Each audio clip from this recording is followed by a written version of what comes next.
On vous souhaite vraiment pour tous ceux qui découvrent l'outil, on vous souhaite vraiment d'avoir toutes les informations qui vont vous permettre de rentrer rapidement dans cette nouvelle base IPAC-EPS qui, déjà l'an dernier, mais vous l'avez déjà utilisé. Vous avez vu il y a quand même quelque chose qui est très facile à utiliser, très ergonomique. Et donc, je vous laisse encore une fois découvrir l'ensemble des fonctionnalités. Je vais donner la parole à Fabrice et Franck qui est derrière, je sais, pas loin, qui recueille l'ensemble de vos chats, ainsi que Céline Chevillon que je vois connectée et Elodie également qui va nous donner un coup de main pour répondre au chat. Bonne formation, bon courage et à très bientôt.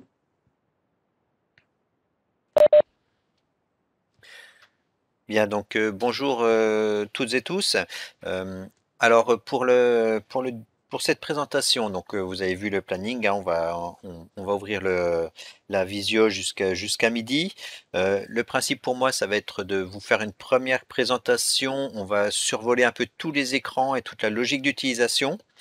Dès que vous avez une question, vous pensez à l'écrire sur le chat. Donc le chat est en bas à droite sur votre écran. Et donc on reprendra toutes les questions une à une, soit directement pendant ma présentation, soit après ma présentation générique. Et on reprendra toutes les questions. Donc n'hésitez pas à utiliser le chat pour nous interpeller sur tous les points qui peuvent vous poser problème. Alors sur le déroulé. Je vais vous montrer l'utilisation de Pack EPS. On va simuler la saisie d'un enseignant en gros de A à Z. Alors, il y a certains moments évidemment où je vais peut-être aller trop vite pour vous sur certaines fonctionnalités. N'oubliez pas que lorsque vous êtes sur Pack EPS, sur n'importe quelle fenêtre, sur chaque écran, vous trouvez un petit point d'interrogation sur chacune des pages. Donc lorsque vous êtes sur une fonctionnalité, si vous avez le moindre doute sur l'utilisation de la fonctionnalité, vous cliquez sur le point d'interrogation et là ça vous ouvre donc un nouvel onglet avec l'explication, la vidéo de l'utilisation de ce point précis. Donc là j'ai cliqué sur sélectionner l'établissement et il y a une vidéo qui va me montrer quelles sont les spécificités du choix d'établissement. Donc vous arrivez sur un article avec parfois aussi des questions-réponses qui sont traitées en dessous pour vous aider sur les points particuliers. Donc voilà, pensez vraiment à utiliser ces tutoriels. Vous avez également en haut à droite, lorsque vous êtes connecté, le bouton Aide en ligne. Donc ça, en fait, ça vous envoie directement sur le site ipaceps.c-créteil. Ça, c'est le site qui contient justement l'intégralité des tutoriels. Donc vous avez ici, je crois, plusieurs centaines de vidéos maintenant. Vous allez dans Tutoriel, Utilisation de IPAC EPS. Et là, vous avez toutes les étapes, le choix de l'année scolaire, utiliser le tableau de bord, configurer la fiche d'établissement, la fiche prof, les axes, etc. Donc vous avez ici également l'intégralité des tutoriels. Si vous avez à un moment donné un problème technique, si l'application vous affiche un message d'erreur, quelque chose qui vous semble pas normal à l'écran, dans ce cas-là, vous pouvez nous envoyer un mail. Donc vous y cliquez sur écrire au support académique et là vous nous décrivez le problème. Dans l'idéal pour nous, c'est que vous arriviez à faire des captures d'écran où vous recopiez le texte d'erreur. Voilà, sur cette fenêtre, j'ai tel message d'erreur qui s'affiche. Merci de m'expliquer pourquoi. Donc à ce moment-là, on pourra on vous répondra évidemment et on vérifiera si c'est un bug d'application ou un souci d'utiliser ou simplement une erreur de manipulation de votre part. Voilà. Alors, je vais commencer par le commencement pour accéder à IPAC, c'est que ce site internet est accessible via ce qu'on appelle le portail Arena, qui est le portail d'entrée de tous les enseignants EPS. Donc je rappelle pour vous, comme on est sur l'Académie de Créteil, l'adresse c'est http://externet.ac-créteil.fr. Lorsque vous arrivez là, on vous demande de saisir votre identifiant et votre mot de passe. Il s'agit de l'identifiant et mot de passe de votre messagerie professionnelle. Vous cliquez, alors si jamais vous ne les connaissez pas, vous avez les aides en dessous, connaître l'identifiant et récupérer un mot de passe. Donc je clique ici sur valider. Je rentre sur le portail Arena et le pack EPS se trouve à gauche dans Enquête et pilotage. comme vous êtes enseignant, vous trouvez une entrée IPAC EPS enseignant, IPAC EPS professeur. Donc moi, comme j'ai un rôle d'administrateur, vous voyez que j'ai d'autres entrées, administrateur, IPR, etc. Mais vous verrez uniquement IPAC EPS professeur. J'en profite donc pour vous dire que ce portail Arena est votre portail d'entrée enseignant. Explorez un peu tous les autres menus à gauche, vous découvrirez plein d'outils dédiés au métier et à votre fonction. Donc lorsque vous cliquez sur IPAC EPS professeur, vous arrivez sur la page d'accueil de votre établissement. Vous êtes reconnu en tant qu'enseignant avec votre nom-prénom et vous avez ensuite la liste vous avez soit l'établissement sur lequel vous êtes affecté, soit la liste de plusieurs établissements si vous êtes en poste sur plusieurs établissements. Là ici, vous voyez pour ma démonstration, je me suis affecté dans 4 établissements différents. Alors, pour commencer, je vais rentrer sur un établissement qui n'a pas commencé à saisir de données. Donc, et on va partir d'un pack EPS vierge, entrée. L'année scolaire par défaut est évidemment 2021-2022. J'arrive sur l'établissement. Et là, le principe de pack EPS, c'est qu'on travaille avec ce qu'on appelle des tableaux de bord et vous avez à chaque fois divers modules. Alors, toute la logique d'utilisation de pack EPS, c'est vraiment de commencer la saisie dans le tableau de bord en commençant en haut à gauche, puis on se déplace, on va configurer l'établissement, puis la fiche prof, puis les dossiers projet, puis on pourra gérer nos élèves, puis la gestion du matériel, puis aller voir les outils, le publipostage, etc. Donc, dans le tableau de bord, il faut toujours se déplacer de gauche à droite. Si vous zappez une étape, il va manquer des informations et vous serez bloqué. Donc, le coup classique, on a régulièrement des mails, je ne vois pas mes élèves ou je ne vois pas mes classes, ou les classes apparaissent, mais les élèves, elles sont vides, il n'y a pas d'élèves intérieurs. Ça vient classiquement du fait que vous avez zappé une des étapes de saisie. Donc, toute la logique d'utilisation, c'est le tableau de bord de gauche à droite. Dans chaque tableau de bord, vous avez toujours un bouton vérification des données. Ça vous permet de voir où vous en êtes dans la saisie. Donc ici, si je clique sur vérification, vous avez des jauges qui déroulent et vous avez le pourcentage de saisie. Ça vous permet de voir où vous en êtes dans la saisie de votre dossier. Donc là, vous voyez que je suis dans un établissement qui n'a pas commencé à saisir. La fiche prof n'est pas terminée. Dans les dossiers et projets, il nous manque encore les secrétaires d'AS, le coordonnateur, responsable de certification, etc. Les vœux de jury ne sont pas faits, les classes ne sont pas configurées. Voilà, donc vous avez ici une alerte qui vous indique tout ce qui reste à saisir. Alors, un point sur la saisie. Donc ça peut évidemment, il y a pas mal de saisies pour les remontées minimales des données administratives. On a fait donc pas mal de simulations à ce niveau-là. En gros, pack EPS, si on ne passe pas trop de temps à tâtonner, c'est un prof, 1 heure. Donc globalement, en 1 heure, je peux faire la saisie complète de ma partie pack EPS. Alors évidemment, c'est un prof, 1 heure si chaque prof fait sa partie. Si par contre, c'est le coordonnateur EPS qui se retrouve à devoir saisir l'intégralité de tous ses collègues, et s'il y a 8 collègues dans l'établissement, donc lui, ça va être 8 heures de saisie minimum, plus tout le temps à tâtonner parce qu'il ne connaît pas les élèves et les classes de ses collègues et leurs emplois du temps, donc il va en plus perdre des heures à aller retrouver ce que fait chacun de ses collègues. Donc il faut vraiment comprendre que le coordonnateur, il est là pour coordonner et pas pour faire le travail à la place des autres. Donc pensez bien que surtout pack EPS est maintenant un site internet, donc on peut l'utiliser sur une tablette, sur un téléphone, une tablette Android, tablette iOS, sur un Mac, sur un PC. C'est juste un site internet et on peut travailler tous ensemble. Donc l'idée pour nous, c'est que vous arriviez à convaincre vos collègues. On se retrouve demain à 12h30 tous ensemble et on saisit tous les données tous ensemble de 12h30 à 13h30 et à 13h30, chacun a terminé sa partie et en 1 heure, c'est bouclé et pack EPS est terminé. Donc c'est vraiment l'idée qu'il faut avoir derrière ça, c'est que chacun remplit sa partie minimale. Voilà, donc j'en ai fini pour mon introduction. On va pouvoir commencer à rentrer dans le vif du sujet donc, et à faire les saisies.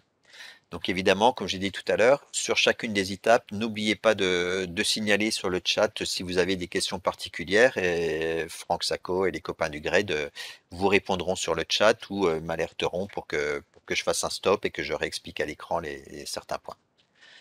Alors là, je suis sur le tableau de bord. On a dit, je commence en haut à gauche. Donc, je vais commencer à vérifier ma fiche établissement. La fiche établissement est pré-remplie à 99% puisqu'on a déjà toutes les données du rectorat, puisque IPAC-EPS est connecté aux bases du rectorat en direct. Donc, on a en direct les établissements, les classes, les élèves et les équipements sportifs. Donc, pas mal, 90% des données sont pré-remplies avec les données connues par les serveurs du rectorat. Pour l'établissement, j'ai les coordonnées, les contacts. Ça, c'est intéressant si vous avez un remplaçant qui arrive dans l'établissement et qui n'a pas encore toutes ces informations. Le troisième point, c'est visite IAIPR. Ça, c'est une nouveauté qu'on vient de mettre en place. Il est possible que les IPR, lorsqu'ils sont venus chez vous, aient saisi le bilan de la réunion d'équipe. Donc, vous pourrez trouver éventuellement ici un commentaire sur si j'ai été visité en 2020, je vous aurai peut-être le bilan de la réunion d'équipe qui apparaîtra ici. Donc, c'est une nouvelle fonctionnalité qui vient d'arriver.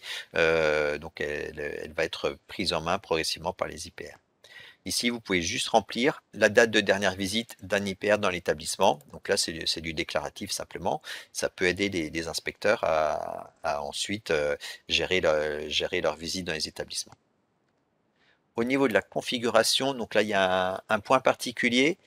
Par défaut, PAC-EPS, normalement, connaît si vous êtes un établissement collège, lycée général, lycée voie pro.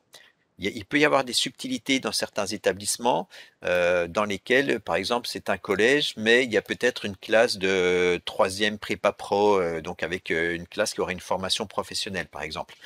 Dans ces cas-là, vous pouvez indiquer dans la configuration de l'établissement que votre établissement a également des classes de collège ou a également des classes de lycée général ou de lycée voie pro. Donc ici, c'est modifiable. Donc ici, pour ma démo, je vais justement cocher, je suis dans un simple collège, mais je vais cocher lycée général et lycée voie pro. Ça va me permettre d'accéder à toutes les fonctionnalités dédiées au lycée et à la voie pro. Donc là, j'enregistre. Et donc, mon établissement est configuré. Deuxième étape, l'établissement c'est terminé, je passe à la fiche professeur. Ici, la plupart des informations sont déjà pré-remplies puisque ça va chercher des informations sur le serveur du rectorat. Vous indiquez dans l'onglet service à gauche le nombre d'heures de PS, le nombre d'heures d'AS. Vous précisez s'il y a des heures diverses, des heures de décharge. Vous pouvez apporter des commentaires. Vous n'oubliez pas d'enregistrer si vous faites des modifications. Dans les fonctions, vous voyez ici plusieurs dizaines de fonctions proposées, les fonctions principales qu'on peut trouver dans l'établissement, les activités pérééducatives, vous pouvez indiquer si vous gérez le club UFSE, si vous avez des fonctions de tuteur, si vous faites partie de groupes académiques de l'Académie de Créteil. Alors une subtilité là pour la présentation, vous allez devoir à un moment donné actualiser la liste des classes et importer les élèves si vous ne l'avez pas déjà fait. Le fait d'actualiser les classes ou d'importer les élèves est réservé au coordonnateur. Évidemment, vous pouvez tout à fait, si vous avez besoin à un moment donné d'importer les classes ou les élèves, de faire une mise à jour, vous pouvez tout à fait forcer la case coordonnateur EPS, j'enregistre, comme ça vous devenez coordonnateur, le temps de faire la saisie IPAC. Évidemment, si vous n'êtes pas réellement coordonnateur, vous pourrez, il faut juste penser à décocher cette case une fois que vous avez terminé la saisie. Mais voilà, ça fait partie des subtilités. Vous pouvez de temps en temps vous attribuer ce rôle de coordinateur pour avoir des droits supplémentaires de gestion des élèves. Dans les compétences particulières, vous avez juste à indiquer les divers diplômes et compétences que vous avez. Dans les spécialités sportives, vous indiquez parmi la liste d'APSA proposée vos spécialités, les diplômes éventuels. Ça nous permet notamment de repérer des compétences. Si on a besoin d'urgence, il y a un stage de basket qui est programmé dans 15 jours et le formateur est tombé malade, il ne pourra pas assurer le stage.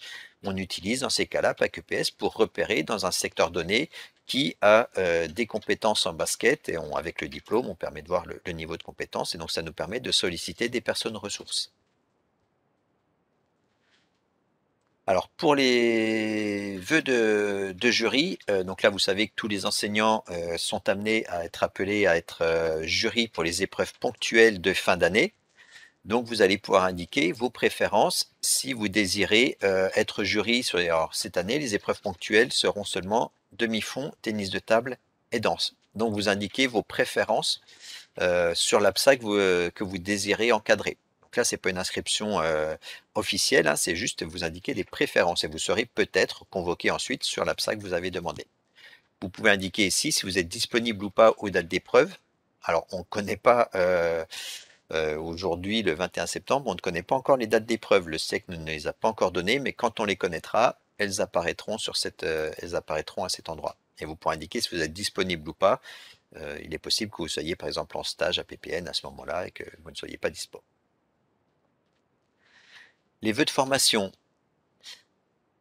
Là aussi, les vœux de formation, c'est pas une inscription officielle. Ça va nous permettre de piloter le plan académique de formation pour l'année 2022-2023. Donc, s'il y a des APSA sur lesquels vous aimeriez suivre une formation, vous allez pouvoir indiquer. Donc ici, moi, j'aimerais bien être formé en art du cirque et en canoë-kayak. Alors, sur l'Académie Créteil, on n'a pas fait de vœux thématiques. Et il y a aussi les vœux ANT. Là, les vœux ANT, c'est bien pour l'année 2021-2022. Donc, vous avez ici des thématiques. Je peux demander à suivre un stage ANT. Les ANT, c'est les aides négociées de territoire. Sur la sécurité en escalade, sur les tablettes numériques en EPS. Voilà, donc vous avez plein de thématiques sur lesquelles vous pouvez ici demander à vous inscrire. Vous précisez avec un texte à saisir pour indiquer ce que vous voulez vraiment travailler dans cette formation. Vous pouvez faire 2 vœux différents. Voilà, et donc là, ça va pareil, ça va nous permettre d'établir nos listes de convocation sur les ANT. Et vous pouvez également indiquer un vœu libre si vous avez des idées en tête de thématiques particulières qui seraient intéressantes de traiter dans l'Académie de Créteil. Vous pouvez aussi nous faire des propositions. Et pour l'année prochaine, donc 2022 ou 2023, on regardera s'il y a des propositions qu'on peut conserver et proposer au plan académique de formation. N'oubliez pas d'enregistrer lorsque vous avez fait des saisies. La dernière partie, information-inspection, vous allez pouvoir demander si vous voulez une visite conseil d'un inspecteur dans votre établissement. Vous indiquez si vous voulez devenir ou rester conseiller pédagogique d'étudiants en STAPS. Et si vous étiez déjà conseiller pédagogique, vous pouvez demander à ne plus être conseiller pédagogique éventuellement. Donc ici, je veux devenir conseiller pédagogique d'étudiants STAPS, mais ça ne m'intéresse pas d'être tuteur de professeur stagiaire. Dans informations diverses, vous pouvez ajouter tout ce que vous voulez, donc des compétences particulières ou des données que vous voulez que l'inspection soit alertée sur certains points. Alors, un point que je n'ai pas indiqué, cette fiche professeur est strictement confidentielle et personnelle. Absolument aucune personne de votre établissement ne peut consulter vos informations. Moi, je suis ici identifié en tant que Stéphane Sapin. Seul Stéphane Sapin peut accéder à cette fiche et aux informations. Ici, moi, je ne peux pas aller voir la fiche professeur d'un des collègues de mon établissement. Cette fiche professeur, donc c'est vous et uniquement l'équipe des IPR qui peut accéder à ces informations qui sont confidentielles, évidemment. Voilà, donc pour la fiche professeur, tout est indiqué maintenant. Je passe à l'étape suivante, les dossiers et projets. Alors là, c'est évidemment la plus grosse partie de saisie administrative. Le dossier EPS contient toutes les données de configuration de l'établissement. Donc, c'est dans le dossier EPS que vous avez configuré les groupes, les classes, les APSA, les équipements sportifs, jusqu'aux emplois du temps. Le dossier certificatif, lui, il est dédié au lycée et à la voie professionnelle. Donc, ça va être le dépôt des référentiels d'évaluation, par exemple.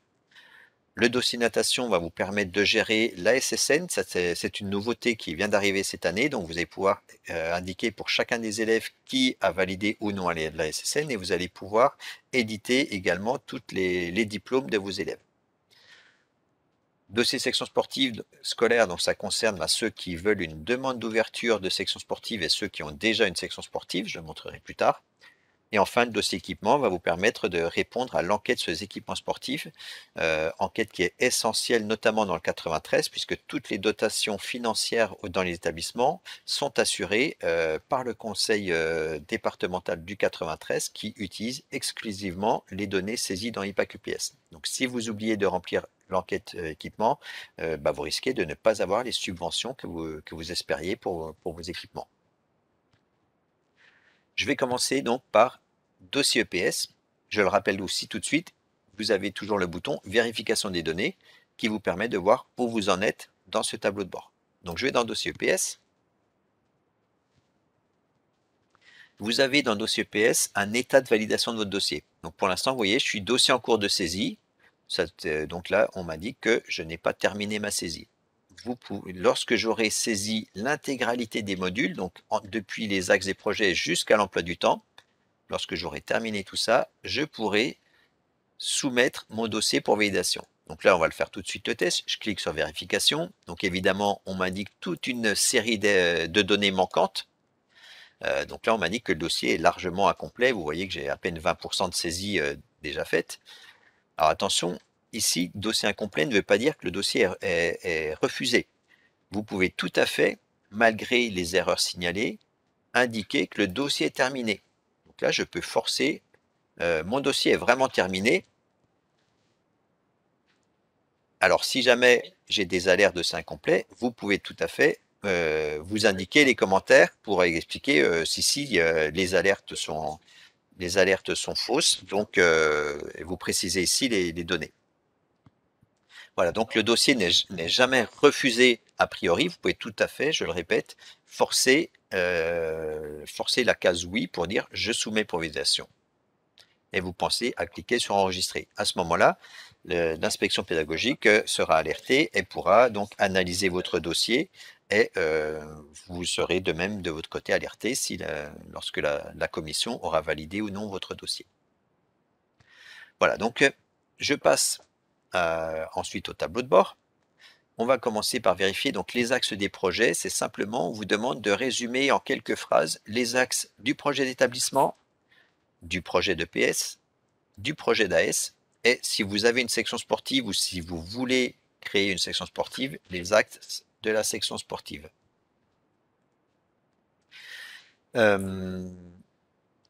Voilà, donc ces axes évidemment sont à faire une seule fois dans la vie de EPAC EPS. Chaque année, ils sont reconduits par défaut. Donc vous avez juste à les compléter éventuellement si vous avez modifié le projet d'établissement, le projet d'EPS ou le projet d'AS. Alors les axes, c'est fait. Maintenant, équipe EPS.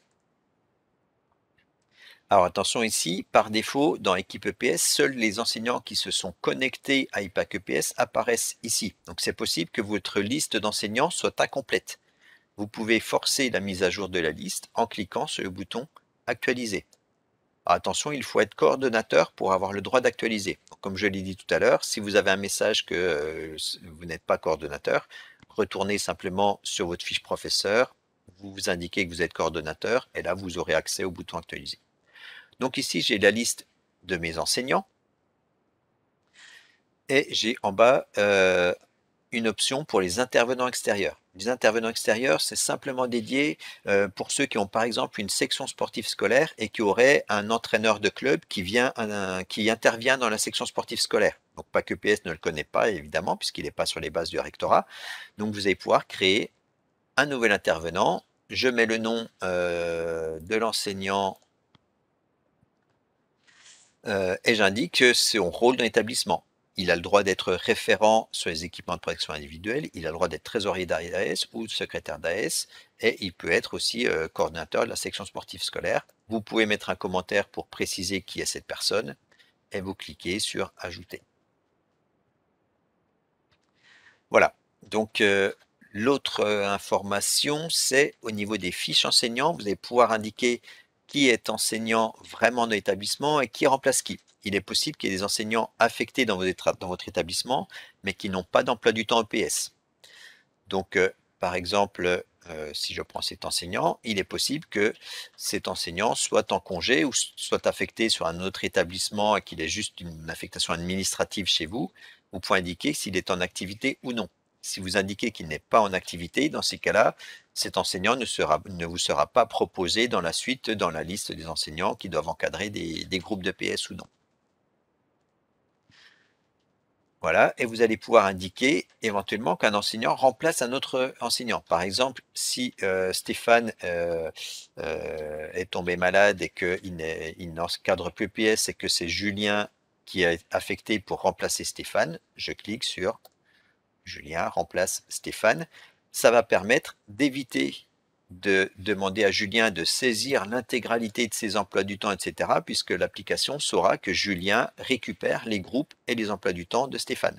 Donc Julien n'a pas besoin de ressaisir une deuxième fois PAC EPS si Stéphane l'a déjà fait. Voilà le concept pour les remplacements. Et vous avez à gauche dans le menu un rappel des différentes fonctions. On sait qui est coordonnateur, secrétaire, trésorier. Donc là, vous voyez qu'il nous manque, je n'ai pas encore déclaré qui était secrétaire, trésorier, responsable, certification, etc. Donc là, c'est à chaque enseignant d'aller sur sa fiche pour préciser ces données-là. Enfin, le bilan vous permet de repérer si chacun a rempli sa partie. Donc là, on voit qu'avec les coches rouges et vertes, où en est chacun dans sa saisie des données.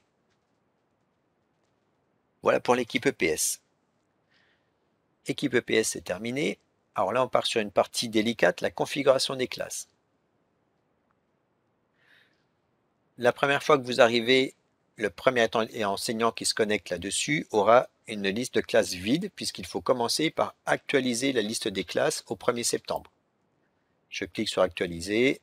Voilà, on se met à jour avec le serveur rectorat. Et là, je dois voir apparaître toutes les classes.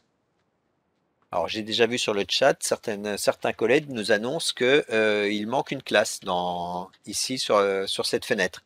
Donc, si le fait d'actualiser ne rafraîchit pas la liste des classes, c'est tout simplement qu'au niveau de votre établissement, au niveau du secrétariat, le secrétariat a oublié de référencer une des classes auprès du rectorat.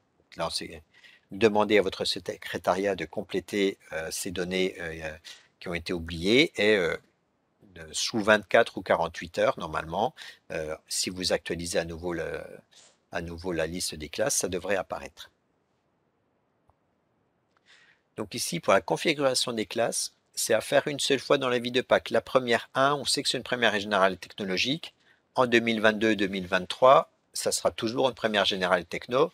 Donc, le IPAC EPS sera pré-rempli pour les années suivantes. Donc normalement, tout est à peu près pré-rempli chez vous si vous avez déjà utilisé IPAC l'année dernière. La partie un peu plus subtile, c'est organisation des classes. Il va falloir indiquer pour chacune de vos classes le mode de fonctionnement. Alors, il existe 3 modes de fonctionnement. Le mode seul ou mixte, le mode groupe et la classe sans professeur de PS. Donc, le plus simple, classe sans professeur de PS.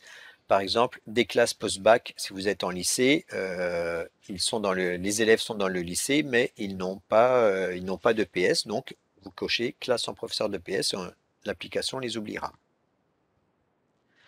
Pour les deux autres modes, le mode seul ou mixte, ça veut dire fonctionne en classe entière sur au moins une séquence.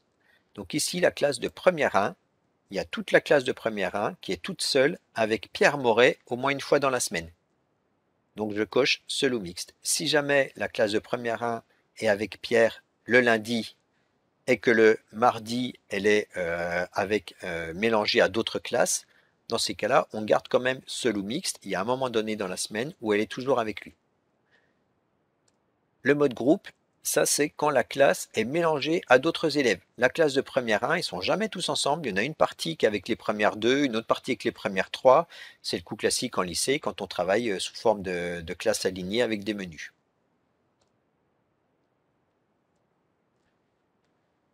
Donc ici, vous voyez, dans cet établissement, donc la plupart des classes sont en mode seul ou mixte. Et les classes là pour mes tests, j'ai déclaré la terminale 5 et la terminale 6. Elles sont en mode groupe. En fait, on a mélangé les élèves avec plusieurs profs. Donc voilà, il n'y a pas un groupe dédié EPS pour les T5. Lorsque tout est configuré, et seulement lorsque tout est configuré ici, là, je peux aller dans Importation des élèves.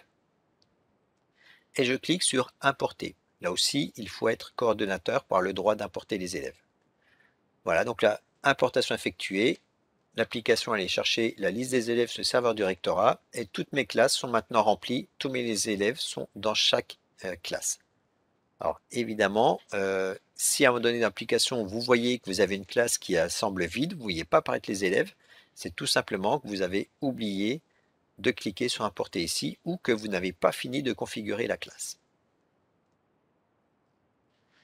Donc les classes, c'est terminé. Maintenant, on va s'attaquer aux APSA, donc avec les spécificités de la voie générale et technologique et de la voie pro.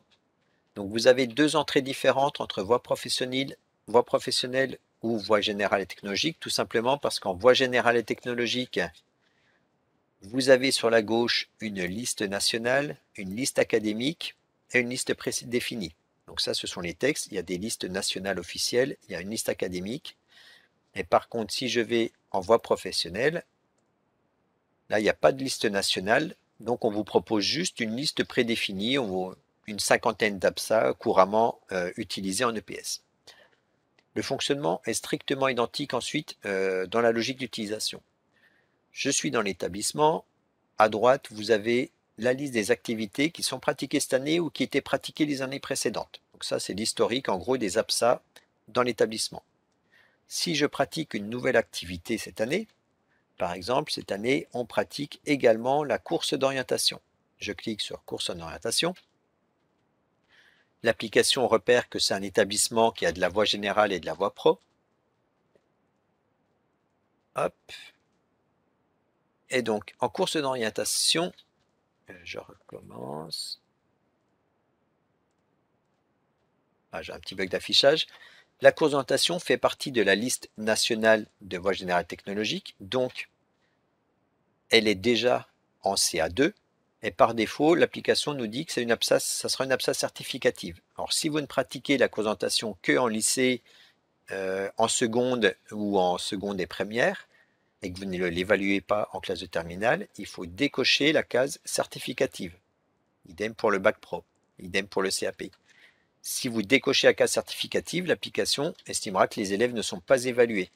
Si vous cochez certificative, comme les élèves sont évalués, il vous faudra, dans ce cas-là, obligatoirement fournir le référentiel d'évaluation que vous avez prévu pour le bac ou pour le CAP ou pour la bac pro. Et pour la voie professionnelle, le texte dit que c'est vous qui vous déclarez dans quel CA se trouve l'activité. Cause d'orientation, on ne se pose pas trop de questions, c'est du CA2. Et j'enregistre. Et je fais ça pour chacune des APSA. Évidemment, si l'APSA que vous proposez n'est pas connue dans IPAC EPS, si par exemple vous pratiquez une APSA peu commune, par exemple je fais du bilboquet en CA3, je peux le déclarer que ce sera mon APSA établissement évalué pour le bac. On a le droit en voie GT d'avoir une APSA en plus de la liste nationale. Je peux déclarer le bilboquet APSA établissement certificatif pour le bac et ça ne sera pas pratiqué en voie pro et j'enregistre. Voilà, donc vous pouvez tout à fait créer de nouvelles APSA pour le PS ou pour la S ou pour les sections sportives.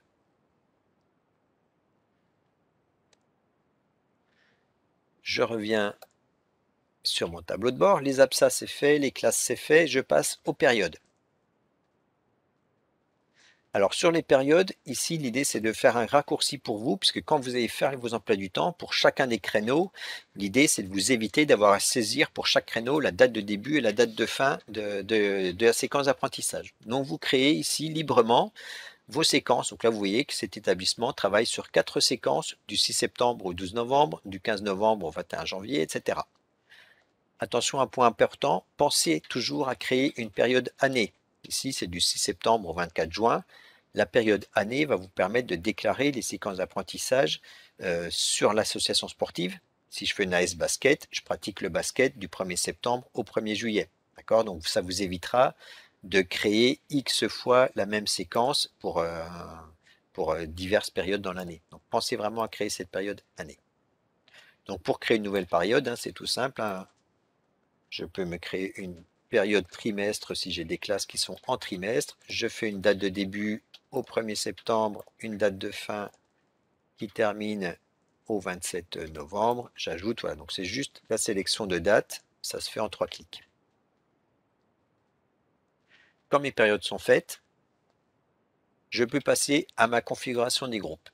Donc là aussi, une partie assez lourde en saisie. Et là encore, si chaque enseignant remplit sa partie, ça prend 10 minutes par enseignant de faire sa partie. Si c'est le coordinateur qui saisit toutes les données de tous ses collègues, c'est évidemment beaucoup plus long. Donc dans les groupes EPS, par défaut, vous voyez apparaître toutes les classes déclarées en mode seul ou mixte. Alors je vais supprimer les groupes que j'avais fait créer manuellement pour la démo. Voilà, donc on retrouve toutes les classes. Et là, vous vous souvenez, tout à l'heure, j'avais dit la classe T5 et T6 travaillent en mode groupe. Donc, PAC EPS sait qu'ils ne sont pas en EPS tous ensemble avec un prof. Donc, la classe T5 et T6 n'existe pas. Donc, comme ils sont en mode groupe, je vais créer mon groupe que je vais appeler T5, T6, Juliette. Si Juliette prend une partie des élèves, je mets le cycle terminal, c'est du terminal général. Voilà, j'enregistre. Et peut-être que les autres élèves, l'autre moitié d'élèves des T5 et T6, ont cours, eux, avec Pierre. Donc je mets un nom explicite pour bien les retrouver à chaque fois. Et j'enregistre. Voilà, donc là, j'ai créé 2 groupes manuellement pour le PS. Et je vais indiquer donc pour chacun de mes groupes quelles sont les séquences d'apprentissage qui seront pratiquées dans l'année. Donc avec Juliette, elle va faire de l'acrosport en séquence 1. Puis on va faire le fameux bilboquet le vendredi. Puis on va faire de la course en durée, etc., etc. Donc vous déclarez toutes les APSA que vous pratiquez dans l'année pour chacun de vos groupes. Alors tout de suite une astuce. Classiquement, les classes de seconde font à peu près la même chose, les classes de première aussi. Donc, lorsque vous voulez déclarer les séquences d'apprentissage, vous avez ici un raccourci qui fait que je peux, par exemple, pour la classe T5, T6, s'ils font la même chose que les T5, T6 qui sont avec Juliette, je peux importer d'un clic toutes les séquences d'apprentissage que j'ai déclarées dans un autre groupe. Et donc là, je gagne un paquet de clics d'avance. Voilà l'idée. Et donc, pour tous les groupes de PS, vous indiquez les APSA qui seront pratiqués. Et vous avez sur la gauche tous les autres types de groupes. Alors en lycée, il y a l'enseignement optionnel. Donc, même fonctionnement, je crée mon groupe, j'attribue les enseignants, je déclare sur quel cycle scolaire seront pratiqués mon enseignement optionnel. Enseignement de spécialité, c'est pareil, c'est réservé aux classes de première et terminale de voie générale. On crée le groupe, on met les APSA. Les groupes d'AS, même fonctionnement. On crée les groupes, on met le prof et on indique les activités. Et là, les activités, on les attribue évidemment à l'année. Même chose pour les sections sportives. Accompagnement personnalisé. Alors, il y a 2 cas différents. L'accompagnement personnalisé en EPS, c'est si vous faites ça dans le cadre d'une APSA.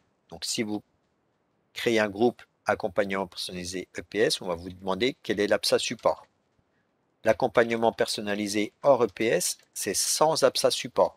Donc là, c'est plus on va dire du suivi scolaire, de l'aide aux devoirs, des choses comme ça. Donc à ce moment-là, vous pouvez créer des groupes, mais on ne vous demandera pas d'attribuer une APSA derrière. On a aussi une rubrique particulière qu'on a appelée « Autres dispositifs sportifs ». Il existe dans l'académie quelques établissements qui ont des dispositifs sportifs qui ne sont pas de vraies sections sportives scolaires. La section sportive scolaire, elle n'existe que si elle a été validée par le recteur, avec un protocole particulier. Mais il existe dans certains établissements un dispositif sportif spécial pour certains élèves. Donc là, vous pouvez créer vos groupes et mettre les APSA derrière. Le dernier module, c'est le module divers sans APSA. Cela, c'est tous les groupes genre vie de classe, groupe de secourisme, voilà, tous les groupes que vous pouvet encadrer en tant que professeur d'EPS, mais qui ne sont pas dédiés à l'EPS et qui n'ont pas d'APSA particulière derrière ça. Si vous avez une heure de concertation, par exemple, vous pouvez créer vos heures de concertation ici et vous pourrez les placer dans l'emploi du temps. Voilà pour les groupes, donc là c'est vraiment une partie assez lourde. Ensuite, la gestion des élèves, le placement des élèves dans les groupes. Donc les élèves sont déjà dans leur classe par défaut, mais pour les groupes particuliers mélangés, par exemple en EPS, vous vous souvenez, j'ai créé 2 groupes, le T5, T6 Juliette et T5, T6 Pierre. L'application ne sait pas encore qui de T5 et T6 va être avec Juliette et qui va être avec Pierre. Donc je sélectionne mon groupe, je vais chercher dans mes filtres, Donc je vais chercher par classe. Parmi mes classes de terminale, je vais chercher la classe de T5 et j'ai juste à sélectionner les quelques élèves qui seront avec Juliette en classe de T5. Je les sélectionne, je clique sur Ajouter et je vais chercher parmi les T6 qui en T6 sera avec Juliette et je sélectionne mes élèves et je clique sur Ajouter. Et je fais la même chose. Ensuite, les autres élèves vont aller avec Pierre. Je fais ça évidemment aussi pour l'enseignement optionnel et de spécialité si j'en ai. Pour l'AS, vous ne connaissez pas encore tous vos élèves de l'AS, mais vous allez pouvoir au fil de l'eau pendant l'année rajouter vos élèves d'AS dans chacun de vos groupes d'AS. Voilà, et vous faites ça donc pour chacun des types de groupes. Je passe aux équipements sportifs. Alors là, il y a pas mal de nouveautés. Il y a quelques données qui devraient vraiment vous intéresser. Vous avez par défaut la liste des équipements que vous utilisiez déjà l'année précédente. Ceux-là sont déjà proposés. On vous affiche maintenant une carte Google Maps qui vous permet de repérer en orange où est votre établissement et donc en rouge tous les équipements que vous utilisez déjà. Alors ça, c'est particulièrement intéressant. S'il y a un TZR, un remplaçant qui arrive dans l'établissement, il sait tout de suite où trouver tous les équipements sportifs que vous utilisez. Alors je rappelle, pour déclarer un nouvel équipement sportif utilisé en EPS, en AS ou en section, vous sélectionnez votre département, vous sélectionnez votre commune, donc là, allez, on va dire qu'on va chercher à Pantin un établissement, et vous avez sur la gauche donc le tableau avec l'installation et l'équipement. Donc dans une installation, il peut y avoir plusieurs équipements. Donc au gymnase Léo Lagrand, il y a un terrain de proximité, il y a un dojo, il y a une salle de danse, il y a un gymnase, il y a une salle de basket. Donc j'indique quel est l'équipement que j'utilise. Je vais utiliser uniquement le dojo. On me demande ensuite à droite de compléter la fiche. Donc c'est le dojo, l'adresse est pré-remplie, on a les coordonnées GPS, on indique juste le type d'équipement. Donc là, on est en gros, on va dire que c'est une salle de gymnastique, allez. Équipement couvert ou extérieur, ça normalement c'est déjà préconfiguré. Je dis que j'y vais en transport en commun, c'est un peu loin, il me faut plus de 20 minutes pour y aller et j'enregistre. Voilà, donc voilà comment on ajoute un équipement. Si jamais l'équipement n'était pas trouvé, donc là on est connecté directement avec le ministère des Sports, avec la liste, le référencement des équipements sportifs du ministère des Sports. Tout n'est pas indexé, notamment s'il y a certaines salles qui ne sont pas considérées comme des salles de sport. Si vous faites EPS dans le réfectoire, que vous poussez les tables pour déplier 3 tables de tennis de table, évidemment, le réfectoire de l'établissement n'est pas considéré par le ministère des Sports comme un équipement sportif. Donc là, vous cliquez juste sur Création manuelle et vous remplissez la fiche simplement. Donc, réfectoire établissement. Vous indiquez le type d'équipement, ça sera autre type, voilà. Donc vous pouvez créer manuellement une fiche équipement, même si elle n'est pas référencée. Alors ça, c'est la première étape, et je vais vous montrer maintenant 2 fonctionnalités particulièrement intéressantes. Alors pour ça, je crois que pour faire plus simple, je vais me mettre sur un autre établissement dans lequel je sais qu'il y a déjà quelques emplois du temps qui ont été saisis pour les équipements sportifs. Hop. Alors je reviens sur les équipements. Là, j'ai juste changé d'établissement pour la démonstration. Donc dans emploi du temps des équipements, on vous affiche par la liste de tous les emplois du temps. Donc par défaut, c'est tous les équipements de l'établissement. Mais là où ça devient intéressant, c'est vous pouvez choisir un équipement particulier. Et si je choisis le stade Paul-André, je vais pouvoir voir tous les emplois du temps saisis par les autres collègues des autres établissements sur cet équipement. Donc je vois ici que le stade Paul-André, pour l'instant, il est utilisé par le lycée Saint-Germain le lundi matin, l'après-midi par le collège Persémar, puis à nouveau le lycée Saint-Germain. Le mardi de 8 à 9, il a l'air libre, puis de 10 à 11, c'est le collège Persémar, etc. Donc évidemment, ça ne fonctionne que si tout le monde a saisi ses emplois du temps, mais lorsque toutes les équipes EPS de tous les établissements autour de vous auront saisi leurs emplois du temps, vous pourrez repérer à quel moment les créneaux semblent libres, à quel moment vous pouvez donc tenter de récupérer des créneaux, et surtout en fin d'année, lorsque vous avez engagé les discussions, les âpres discussions avec les services des sports et les collègues pour tenter de négocier toutes les installations sportives, vous aurez ici donc accès à IPAC EPS et vous allez pouvoir discuter avec les collègues et voir directement, bon je vois que le jeudi le matin, tu as le stade Paul-André en foot, est-ce que tu l'as vraiment utilisé? Est-ce qu'on peut faire un échange? Je te prête mon gymnase, tu me donnes ton terrain de foot, voilà.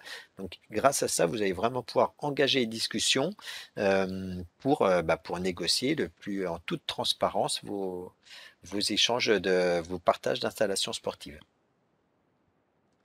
Une autre fonctionnalité qu'on a rajoutée cette année, c'est la recherche d'équipement.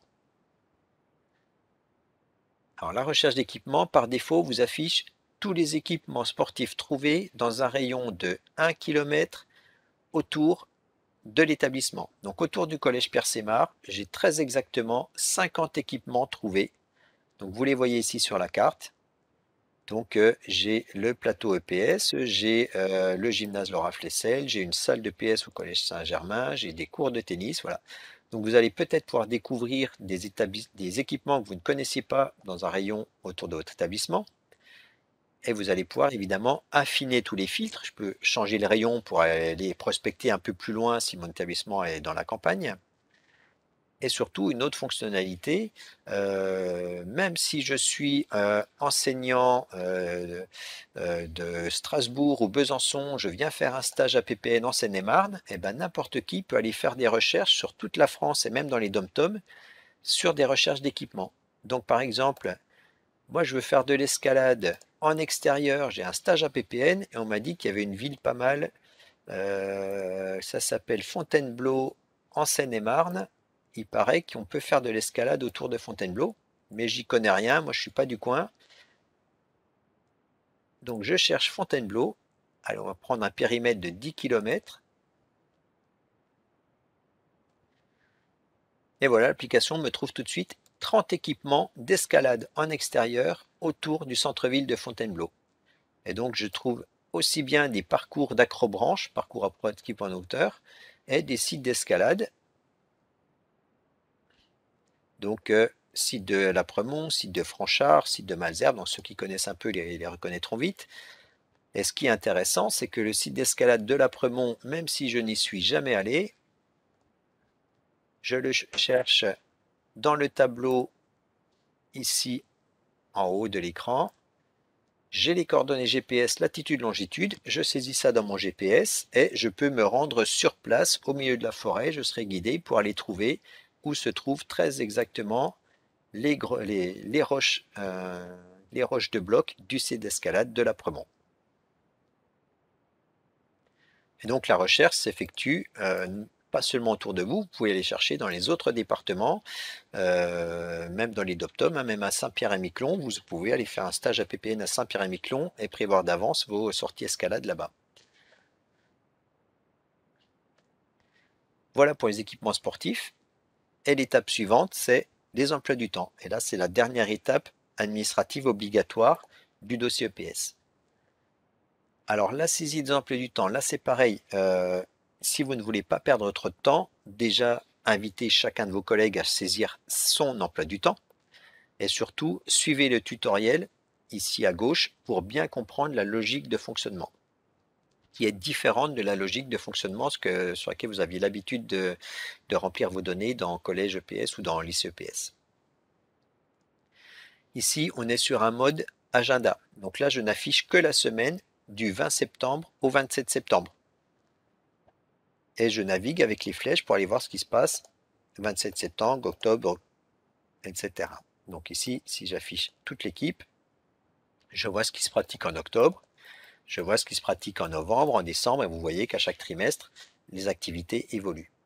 Alors, pour saisir un emploi du temps, je vais me remettre sur un enseignant. Pour saisir un emploi du temps, il suffit de cliquer sur un créneau. Donc, par exemple, j'ai cours le matin, tous les lundis matins, de 8h à 10h. Donc, je double-clique sur mon créneau. l'enseignant est présélectionné, on me propose de choisir la liste des groupes affectés à cet enseignant. Donc là aussi, si vous voyez qu'il manque des groupes, c'est tout simplement que vous n'avez pas encore fini de configurer vos classes ou vos groupes. Donc les 3-1, on avait indiqué qu'ils pratiquaient musculation, boxe et basket. Donc les 3-1, le lundi à 8 h, ils font musculation. L'équipement est d'habitude présélectionné. L'application sait que la musculation, on l'a fait d'habitude le plus souvent au plateau EPS, donc c'est présélectionné. J'ajoute. Et le lundi matin, de 8 h à 10 h, je peux tout de suite saisir le deuxième semestre, ou trimestre, pardon. Au deuxième trimestre, on fait de la boxe. Je sélectionne la boxe, vous voyez que l'application me propose automatiquement la salle de lutte. J'ajoute. Et au troisième trimestre, le lundi matin, je fais le basketball. Ça se fait d'habitude sur le plateau, mais je peux le changer. Le basket, je vais le faire au troisième trimestre au gymnase. J'ajoute. Et voilà, donc vous voyez que le créneau, pour les 3 trimestres, j'ai saisi ici mes 3 créneaux directement. Alors, quand j'affiche les emplois du temps, par exemple, si je prends toute l'équipe EPS, ça peut être vite assez fouillis en affichage. Donc, vous avez plusieurs filtres en haut de l'écran.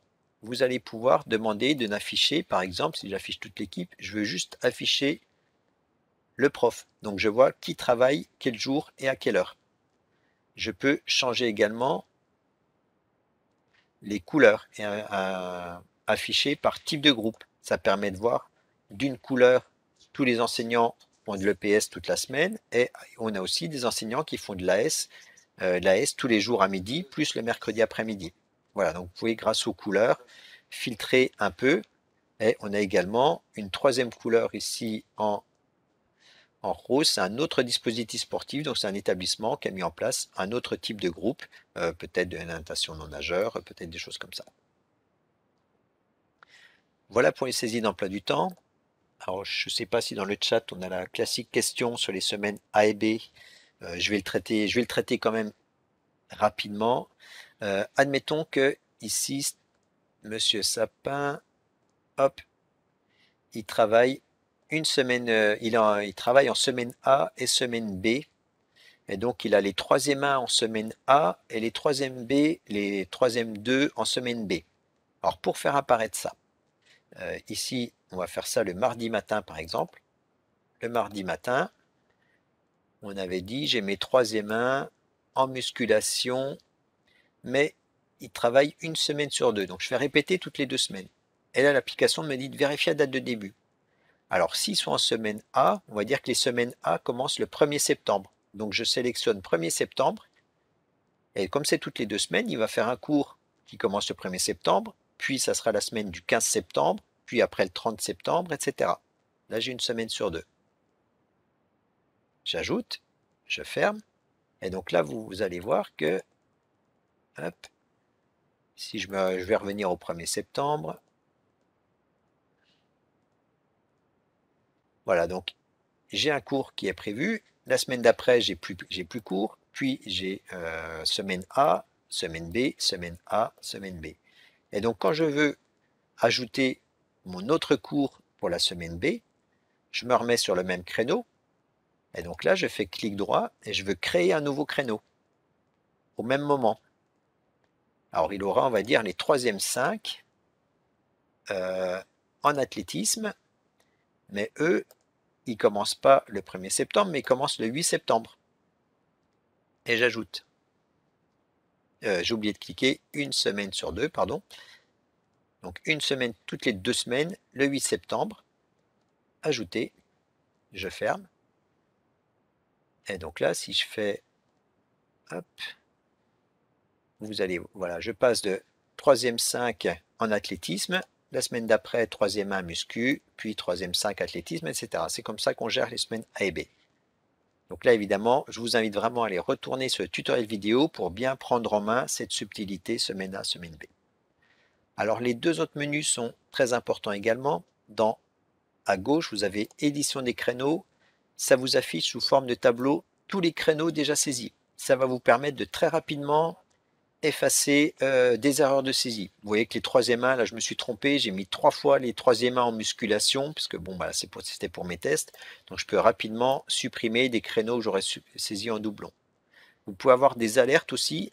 Ici, j'ai une alerte parce que j'ai une date de début qui commence à 6 heures. On me prévient, c'est pas très normal. Donc, il est probable que j'ai cliqué sur la mauvaise case dans l'emploi du temps quand j'ai créé le créneau. Pareil, si vous avez déclaré des créneaux d'emploi du temps le dimanche, vous serez alerté, par exemple. Et enfin, le point le plus important, c'est la vérification. Donc, classiquement, on oublie souvent de saisir certains créneaux pour certaines classes. Donc, en cliquant sur vérification, l'application vous alerte sur tous les créneaux déclarés dans les groupes, mais qui ne sont pas encore trouvés dans l'emploi du temps. Donc, évidemment, comme là, je suis sur un établissement qui n'a pas encore terminé sa saisie, vous retrouvez ici pratiquement une centaine de créneaux qui ne sont pas encore placés. Donc, il faut bien penser, ah oui, c'est vrai, mes troisième 2, mes troisième 4, j'ai oublié de les mettre, donc je retourne dans l'emploi du temps et l'enseignant responsable va placer ces créneaux. Donc, pensez à aller ici pour vraiment vérifier que vous n'avez rien oublié.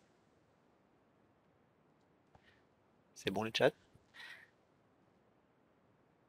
Et donc, j'arrive à la fin des emplois du temps. Normalement, toute la partie dossier EPS est terminée. Et là, on va vous demander, il faut qu'un enseignant indique que le dossier peut être soumis à la commission académique. Donc, on clique sur vérification. Ça va permettre de vérifier qu'on n'a pas oublié quelques données.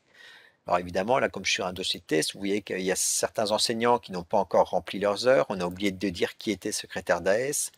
Les vœux de jury sont manquants et il y a encore 126 séquences d'apprentissage. Alors, c'est juste une alerte, ce n'est jamais bloquant. On peut tout à fait forcer la validation du dossier. Là, c'est juste des algorithmes. C'est possible qu'il y ait que la réalité de votre usage fait que c'est compliqué de remplir PAC EPS correctement. Et donc, il suffit dans ces cas-là de mettre dossier terminé, vous indiquez vos commentaires éventuels, voilà, vous expliquez pourquoi il manque certaines informations, vous expliquez la situation, mais vous pouvez soumettre le dossier et vous enregistrez. Voilà, donc le dossier est terminé, il est proposé pour validation. Donc là, vous avez une petite horloge qui dit qu'on est en attente de validation. Et donc, la commission académique pourra ensuite sera alertée que cet établissement-là a soumis son dossier qui est a priori terminé. Elle va pouvoir analyser les données et vous recevrez en retour une alerte avec les commentaires de la commission pour vous dire si tout est OK pour la commission et si rien ne manque. Vous aurez sinon une autre icône qui apparaîtra qui vous indiquera s'il faut ou pas compléter certaines données incomplètes. Voilà pour les emplois du temps et les dossiers EPS. Donc là, c'est vraiment la partie la plus lourde et c'est la partie à terminer pour le 15 octobre. Alors, comme on est cet après-midi sur la session lycée, on va devoir parler du dossier certificatif. Donc, je me remets sur mon lycée. Le dossier certificatif comporte cette année 2 gros pavés, le protocole d'évaluation et le dépôt des référentiels. Protocole d'évaluation, c'est ce que vous aviez l'habitude de faire précédemment sur les EPS, c'est ce qu'on vous avait demandé ensuite de faire sur EPSnet. Et donc là, on revient sur IPAC EPS. Donc l'idée, ça va être pour chacune des activités certificatives. Donc vous voyez ici, pour chacun de mes groupes de terminale, on connaît le prof, on connaît l'APSA, on connaît la date de fin de cycle. Pour nous, c'est la date d'évaluation, la date de fin de cycle. Il faut juste compléter avec la date de rattrapage et le coévaluateur. Donc, je clique sur mon badminton. Alors, pour le badminton, la date d'évaluation le 12 novembre et on va faire un rattrapage.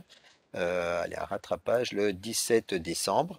Je sélectionne mon coévaluateur, soit un enseignant de l'établissement, soit un coévaluateur externe. Donc ça apparaît plutôt dans les petits établissements où il y a un seul enseignant d'EPS. Dans ces cas-là, on demande à un collègue du bahut d'à côté de venir donner un coup de main pour la coévaluation. Et j'enregistre. Et je fais ça pour chacune des activités. Évidemment, on sait qu'il y a toujours des cas particuliers, donc vous pouvez tout à fait ici apporter votre commentaire sur le dossier certificatif. Donc vous apportez un commentaire libre pour expliquer des cas particuliers sur votre protocole d'évaluation. Donc on fait ça en voie générale et technologique, et pour les voies pro, CAP, Bac Pro, même fonctionnement. Voilà pour la partie protocole d'évaluation. Vous avez ici aussi un bouton de vérification. Là, j'ai une alerte comme quoi j'ai oublié, j'ai pas tout saisi encore sur certaines APSA. C'est juste une alerte. Je peux tout à fait, comme j'ai dit précédemment, forcer la demande de validation. Je peux forcer le clic sur oui, faire un commentaire éventuel et enregistrer. Et à ce moment-là, la commission sera alertée qu'elle peut examiner votre protocole. La même chose pour les référentiels d'évaluation. Donc vous savez que depuis plusieurs années maintenant, les référentiels certificatifs, voie générale, technologique et professionnelle doivent être proposés par les établissements. Donc quand vous cliquez sur dépôt des référentiels, l'application va chercher toutes les activités que vous avez déclarées certificatives et vous pouvez déposer votre référentiel. Ici, vous voyez que j'ai déjà déposé un référentiel course, acrosport, badminton, etc. Là, pour ma démonstration, j'ai créé tout à l'heure le bilboquet et la course d'orientation. Donc, il faut que j'envoie mon référentiel. Il suffit dans ce cas-là de cliquer sur Envoyer. Je vais chercher mon référentiel. Ça peut être, j'annule, ça peut être un document PDF, un doc, un PowerPoint, voilà, tout type de format. Ça peut être une fiche Excel. Vous envoyez un référentiel. Donc là, bon, je vais prendre un fichier au hasard. C'est un PDF, voilà, c'est accepté. Voilà, et la commission a reçu donc votre référentiel course en orientation. Donc vous voyez avec les icônes, le statut c'est point d'interrogation, mon référentiel est envoyé, il est en attente de validation. Quand la commission aura lu le référentiel, l'icône changera. Elle passera éventuellement en vert si le référentiel est validé. Vous aurez éventuellement un commentaire de la commission. Et il peut passer sous une autre couleur, orange, si on vous demande de juste, il y a quelques informations manquantes, on vous demande de le réajuster. Il peut passer aussi en rouge si, il y a une partie de votre référentiel qui ne respecte pas le cadre réglementaire du texte. Auquel cas, si vous avez une nouvelle version du référentiel, il vous suffit donc, vous pouvez le revisionner, donc le visualiser, le retélécharger. Donc là, je revérifie mon ancien référentiel, je le corrige et je peux tout à fait envoyer une nouvelle version de mon référentiel. Donc voilà le fonctionnement de dépôt des référentiels. On fait ça en voie générale, en activité CAP et en APSA certificative Bac Pro. On peut également, évidemment, apporter des commentaires sur le dépôt de référentiel si vous avez des points particuliers à préciser. Je rappelle que sur Créteil, vous trouverez sur le site EPS de Créteil aussi le fichier de synthèse. Donc vous aviez une fiche synthèse aussi à remplir. Vous vous souvenez, la fiche avec toutes les cases à cocher qui est disponible sur le site EPS de Créteil. Vous saisissez, vous validez toutes les cases et vous déposez également ce fichier.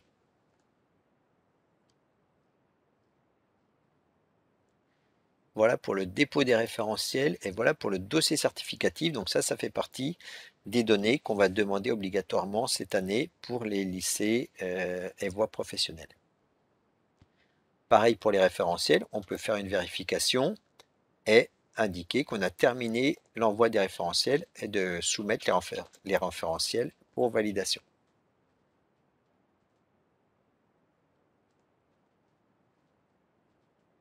Pour le dossier de natation, je ne vais pas en parler ici puisque c'est peu géré en lycée, c'est essentiellement un dossier collège, sachant que tout de même, il y a une nouveauté dans IPAC EPS, vous pouvez maintenant valider l'ASSN. Donc si dans le cadre de votre lycée, vous faites encore des validations d'ASSN avec des gestions d'élèves nageurs non nageurs, vous pouvez utiliser le nouveau module de validation des ASSN et vous allez pouvoir imprimer également les diplômes d'ASSN.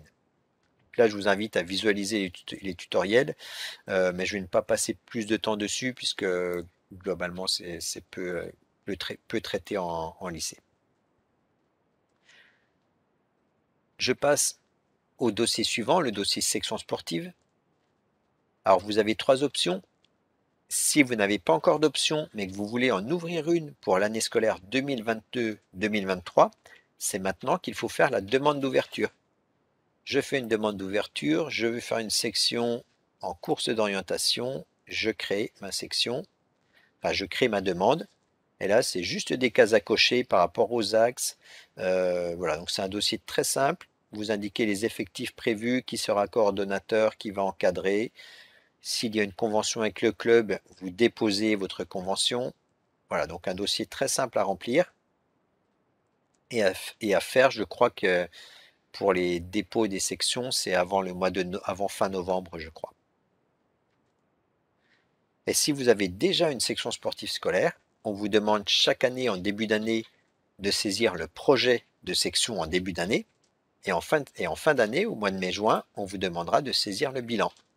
Alors là, c'est pareil, 90% des données sont pré-remplies, puisqu'on reconduit les données d'une année précédente à l'autre.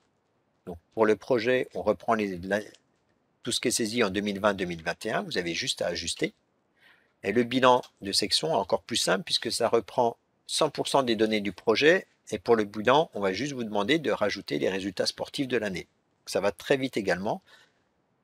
Et donc, pensez à faire ceci si vous avez une section sportive. Et les sections sportives sont soumises à validation de votre chef d'établissement. Donc, lorsque vous avez saisi le projet ou le bilan, pensez à prévenir votre chef d'établissement qu'il doit ensuite aller ouvrir PAC EPS, aller dans le projet ou dans le bilan et cliquer sur le bouton signature électronique du chef d'établissement. Et à ce moment-là, la commission pourra analyser votre section sportive. Enfin, je termine avec le dossier équipement. Donc là, c'est une enquête sur les équipements sportifs dans laquelle vous allez pouvoir indiquer, donc pour chacun des équipements que vous allez déclarer, les conditions d'enseignement. Donc, est-ce que les conditions sont satisfaisantes, très satisfaisantes, insuffisantes ou impossibles? Ça va permettre, on l'espère, la communication avec les collectivités locales pour, s'il y a des plans de restauration d'équipements sportifs, de se baser sur des déclarations des équipes EPS pour traiter en priorité les équipements déclarés dans des conditions les plus insalubres, on va dire. Et ensuite, il y a toute une section financement. Donc, comme on est sur des années civiles, donc on vous demande le budget dépensé pour l'année civile écoulée, année civile 2021. Ensuite, on vous demande de déclarer le budget que vous avez reçu pour l'année civile 2022.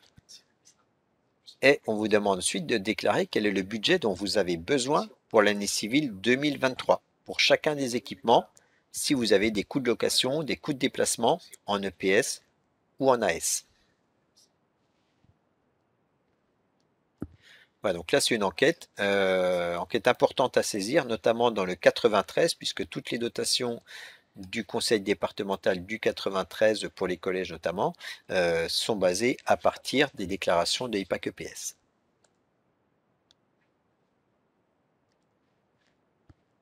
Voilà, donc j'ai terminé dans toute la partie dossier et projet. N'oubliez pas que vous pouvez cliquer sur vérification des données pour vérifier si tout a bien été saisi. Et quand je sors de dossier et projet, là, j'ai terminé toute la partie obligatoire de saisie. Tout le reste, c'est du bonus pour vous. Et donc, je vais montrer les fonctionnalités. Ça, c'est du bonus pour votre travail au quotidien. Dans la gestion des élèves, on a commencé à améliorer un peu le module. Ça va continuer de s'améliorer dans les mises à jour futures. Dans la visualisation des élèves, vous allez pouvoir retrouver pour chaque élève tout son parcours depuis qu'il est entré dans l'établissement. Donc, ici, je vois que l'élève est arrivé dans l'établissement en 2020. Je vois quelles sont toutes les APSA qui ont été suivies. Et donc, vous allez pouvoir savoir pour chacune des APSA, si la première fois, si l'élève découvre l'APSA en EPS dans l'établissement, ou s'il a déjà pratiqué une année, 2 années ou 3 années la même APSA. Donc, dès la première leçon, vous savez si vous allez devoir faire des rappels au règlement ou si vous pouvez directement partir sur un niveau confirmé de vos élèves. Et enfin, donc j'en ai parlé tout à l'heure, vous avez la gestion du savoir nager. Vous pouvez également, même en lycée, faire vos tests de savoir nager. En début d'année, j'ai mis mes élèves dans l'eau. Donc ici, Sonam était non validé en début d'année. et je fais mon test au mois de mai-juin, à nouveau, après une séquence d'apprentissage de natation. La SSN est validée, j'enregistre et je peux imprimer son attestation.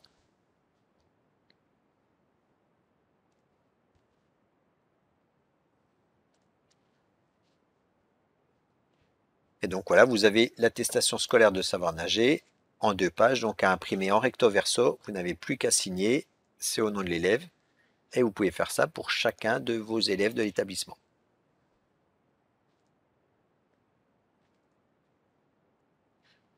Ensuite, une autre partie vraiment importante pour les établissements qui ont des structures d'escalade, gestion du matériel. Donc vous savez que du moment qu'on enseigne l'escalade en EPS, en AS ou en section, d'un point de vue légal, il y a une obligation d'avoir un cahier de suivi sur tout le matériel. Donc chaque mousqueton, chaque dégaine, chaque casque, chaque baudrier doit être référencé et doit être contrôlé chaque année. Alors ici, je vais me placer sur un établissement qui fait de l'escalade. Donc je vais prendre le collège Buron, gestion du matériel. Donc ici, c'est un module qui n'est pas obligatoire pour vous. On vous propose une solution grâce à EPAC EPS. Donc, il existe des solutions informatiques de gestion de cahier de suivi. Par contre, à ma connaissance, toutes les solutions informatiques existantes sont payantes. Tous les revendeurs de matériel d'escalade proposent des logiciels, mais à chaque fois, ce sont des versions payantes. Donc, on vous propose ici une version gratuite qui vous propose un suivi du matériel. Donc la grosse différence entre un cahier de suivi en version papier qu'on a tous fait les années précédentes et une version informatique, c'est que vous avez des alertes automatiques qui peuvent apparaître. Donc ici, si je suis sur cet établissement, vous avez toutes les alertes qui apparaissent sous forme d'icônes. Par exemple, je vois ici alerte rouge, fin de vie dépassée pour mon harnais. Effectivement, ce harnais était déclaré en fin de vie le 10 janvier 2020. Donc, je n'ai évidemment absolument pas le droit de demander à un élève de grimper sur une voie avec un harnais qui est périmé depuis plus de 2 ans. Donc voilà, vous avez des alertes qui vous invitent donc à mettre le matériel à l'écart ou au rebut. Donc là, c'est fin de vie dépassée. Alerte orange ici, ça veut dire que le matériel est à changer cette année. Et effectivement, je vois que je peux l'utiliser en ce moment en septembre, mais le 10 janvier 2021, je n'aurai plus le droit de l'utiliser. Donc, ça me permet d'anticiper et de faire mes commandes de matériel avant qu'il soit trop tard. Et évidemment, vous avez aussi la possibilité de faire des contrôles du matériel. Le contrôle est obligatoire chaque année. Donc, quand vous êtes en coche verte, c'est que le contrôle est OK, il est à jour. Et là, vous voyez que on est en début d'année, je n'ai pas encore fait mes contrôles sur tous mes matériels. Et donc, je vais aller chercher mon harnais, le W13, W3H, et je vais le contrôler. Je clique sur contrôle du matériel, je lance un nouveau contrôle. Et donc, comme il s'agit d'un harnais, je vais vérifier l'état des sangles, l'état des coutures, l'état des boucles, l'état du point d'encordement, l'état des éléments de confort. Donc, on indique pour chacun des éléments l'état d'usure, usure mineure, majeure ou définitive. Voilà, donc je peux rajouter des commentaires sur des points particuliers. Voilà, donc blablabla. J'enregistre mon contrôle. Le contrôle est bon, je suis en conformité, je peux utiliser ce matériel. Et il faut que je pense à faire ça donc pour chacun des matériels. Et je peux demander également une version papier de mon cahier de suivi. Donc je peux imprimer mon cahier de suivi au format PDF.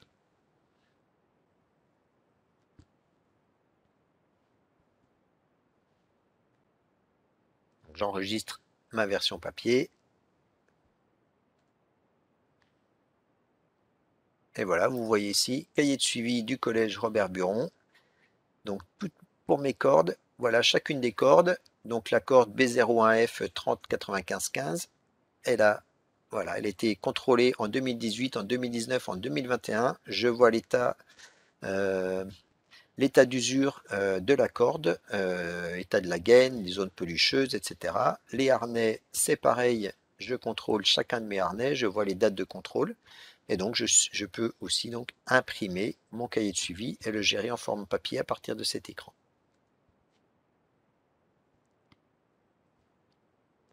Alors évidemment, je vous invite à exploiter le tutoriel vidéo, parce que là je fais un peu vite, mais vous allez pouvoir aussi, quand vous créez un matériel, vous allez pouvoir dupliquer le matériel. Si j'ai 10 harnais identiques, je vais pouvoir dupliquer mes 10 harnais, en faire 10 fiches, ou faire une seule fiche, mais déclarer que j'en ai 10 exemplaires. Il y a pas mal de subtilités pour la gestion du cahier de suivi. Donc là, vous suivez le tutoriel pour avoir vraiment un détail complet d'utilisation. Je reviens sur mon sur mon tableau de bord. Maintenant, je vais vous parler de l'export de fichiers. Donc on l'a déjà dit, mais IPAC-EPS remplace l'ICEPS. Vous n'avez plus besoin d'utiliser l'ICEPS. Simplement, il existe encore quelques fonctionnalités de l'ICEPS qui n'existent pas sur IPAC. Par exemple, si vous organisez un cross, vous pouvez avoir envie de générer des dossards avec des codes barres. Ça, IPAC-EPS ne le fait pas encore. On va le proposer dans une très prochaine version. Mais pour l'instant, vous avez besoin de l'ICEPS si vous voulez organiser un cross. Donc, quand vous avez tout saisi dans IPAC, vous allez, je remonte, depuis le tableau de bord, vous allez dans le menu Outils, exporter le dossier EPS vers collège ou lycée EPS. Je clique sur Exporter. Alors, comme les données contiennent des informations confidentielles sur les profs, sur les élèves, on vous demande de créer un mot de passe qui va crypter le fichier. Comme ça, si vous faites voler votre ordinateur, votre clé USB, personne ne pourra ouvrir le fichier sans connaître votre mot de passe. Donc, je crée un mot de passe, je l'enregistre, et en parallèle, j'installe l'ICEPS, j'installe la nouvelle version de l'ICEPS. Alors, pour information, on n'a pas encore livré la version de 2021-2022 de l'ICEPS, tout simplement pour vous forcer à remplir toutes les données dans IPAC, pour éviter qu'il y ait des collègues qui, par erreur, remplissent l'ICEPS à la place de remplir l'IPAC-EPS. Donc, on livrera la nouvelle version dès demain ou après-demain, normalement. Et donc, quand vous lancez l'ICEPS au premier écran, vous avez le bouton « Importer les données issues de IPAC-EPS ». Vous cliquez sur « Suivant », vous faites « Importer le fichier .pac ». Vous allez chercher votre dossier établissement, votre dossier. On vous demande de saisir le mot de passe que vous avez utilisé pour crypter ce fichier et vous cliquez sur Continuer. Et là, vous allez récupérer donc toutes les données saisies dans IPAC, donc les profs, les élèves, les emplois du temps, les groupes, les sections sportives, voilà, tout sera copié d'un clic sur l'ICEPS et vous n'avez pas besoin de saisir quoi que ce soit. Et ensuite, vous allez pouvoir utiliser les fonctionnalités avancées de l'ICEPS. Et donc, par exemple, si je vais imprimer mes dossards, je fais un cross, édition des dossards. Je fais un cross avec tous mes établissements. Je veux 8 dossards par page. Imprimer les dossards. Donc là, j'ai pris toutes mes classes. Donc là, d'un clic, vous voyez, ça m'a pris 10 secondes pour lancer l'impression de mes 250 dossards, de mes 272 dossards d'élèves, et même plus. Voilà, donc 372 élèves. Vous voyez, en 3 clics, j'ai généré les dossards pour mon cross, avec l'établissement, les catégories cadet, benjamin, junior, filles, garçons, numéro de dossard et code barre. Donc ça, c'est une fonctionnalité qu'on va prochainement intégrer à IPAC-EPS, mais il y a un petit peu de complexité avec le web de faire ça, mais on va y arriver.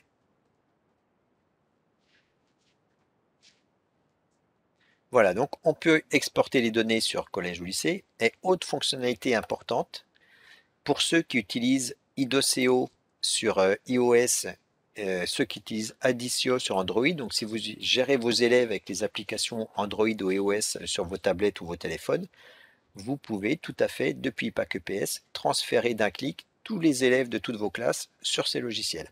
Donc là, on est dans un format compatible avec ces deux logiciels. Enfin, on arrive à la toute dernière fonctionnalité de IPAC-EPS, le publipostage. Alors, je vais rechanger d'établissement.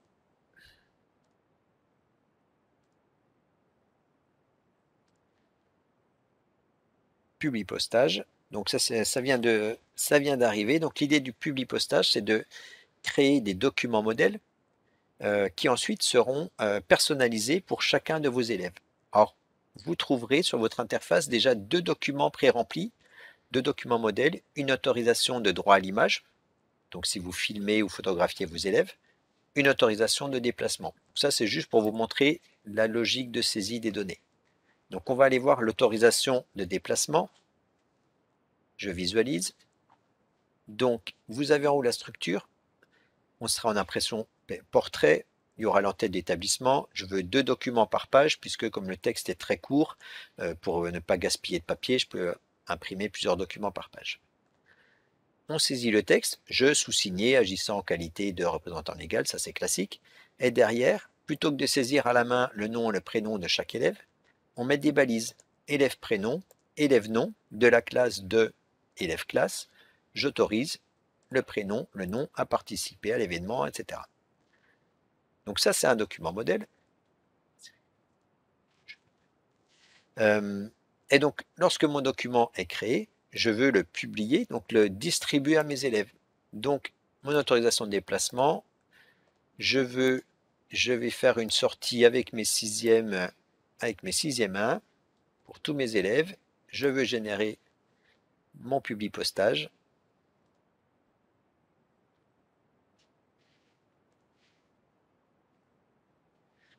Et voilà, donc c'est pré-rempli avec l'entête de l'établissement. Je sous-signé agissant en qualité de représentant légal de Assia Abdelaziz, dans classe de 6e 1.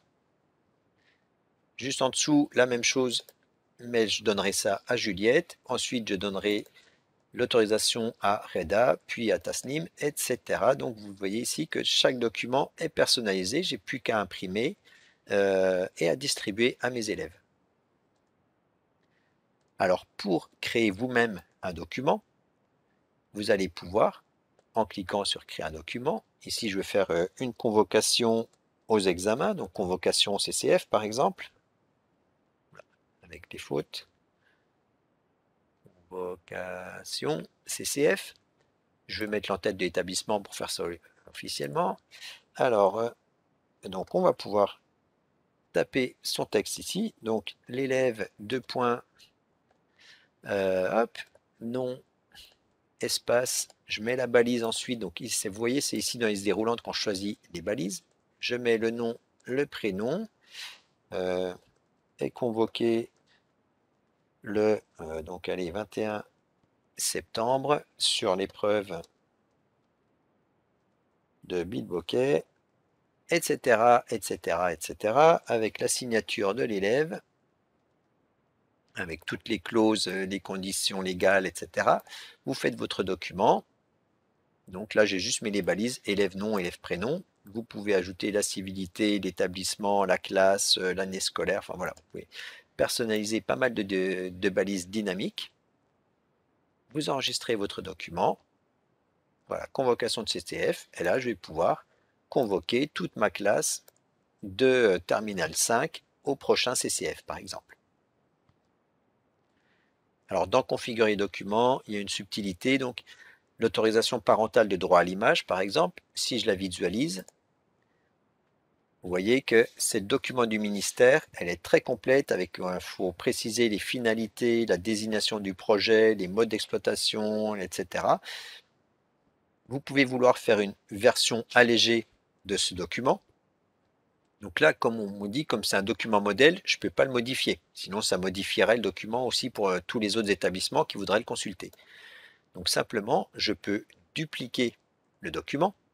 Donc là, j'ai une copie d'autorisation parentale. Et cette version qui est une copie pour établissement, je peux la modifier.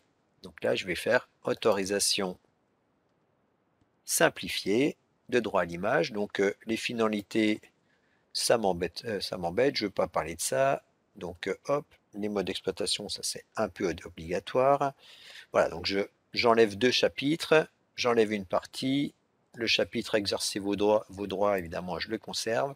Voilà, donc je peux faire changer mes textes. Donc vous voyez ici, les balises, c'est établissement scolaire, le téléphone de l'établissement, le code postal de l'établissement, l'année scolaire. Voilà, donc là, vous avez un document très officiel. Vous l'enregistrez. Donc là, voilà, j'ai ma déclaration simplifiée de droit à l'image que je vais pouvoir distribuer aux classes que je vais filmer prochainement. Voilà le concept de Publipostage. Alors ce module est tout neuf, il y a plein de nouveautés qui vont arriver. On va essayer d'intégrer, pouvoir intégrer aussi les absas, c'est-à-dire que si je sélectionne l'élève de 6e 1, je vais pouvoir afficher directement la programmation d'absas des 6e 1 dans le document. Ça permettra par exemple de distribuer en début d'année les emplois du temps des élèves pour chaque élève, par exemple, des choses comme ça. Donc ça sera amené à être vraiment amélioré par la suite, toute cette gestion de Publipostage. Donc voilà, il est 15h08. Vous voyez qu'en 1h30, il m'a fallu moins d'une heure pour faire une démonstration en gros de A à Z de toute la saisie minimale pour un enseignant de toutes les données d'un prof. Là, j'ai fait le tour de toutes les fonctionnalités de l'application au total. Alors là, j'attrape une question au vol sur comment scinder les élèves en plusieurs classes, les placer dans divers groupes. Donc, pour la gestion des classes, donc je le rappelle, on est dans dossier EPS, dans gestion des classes. Donc, c'est dans organisation des classes que vous indiquez si les classes vont travailler toutes seules ou pas. Donc, quand on a déclaré mode seul ou mixte, il n'y a pas de raison de faire des groupes particuliers de PS. Le mode seul indique ici, je sais que mes 3e 1 sont avec Stéphane Sapin, tout seul avec lui. Donc c'est lorsque vous déclarez une classe en mode mixte, et en mode groupe, je veux dire, que vous allez devoir créer des groupes. Donc je vais reprendre un établissement qui n'a pas commencé à faire ses emplois du temps. Hop. Je reprends cet exemple.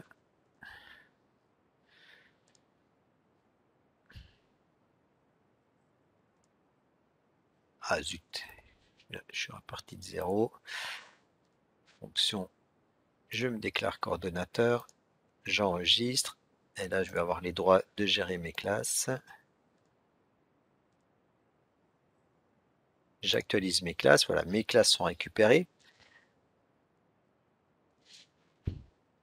Et donc ici, voilà, mes 3e 1 sont avec Sapin Stéphane, enregistrés. Mais mes 3e 2 et 3, s'ils sont séparés, c'est ici que j'indique qu'ils sont en mode groupe. Donc les élèves sont répartis sur plusieurs groupes.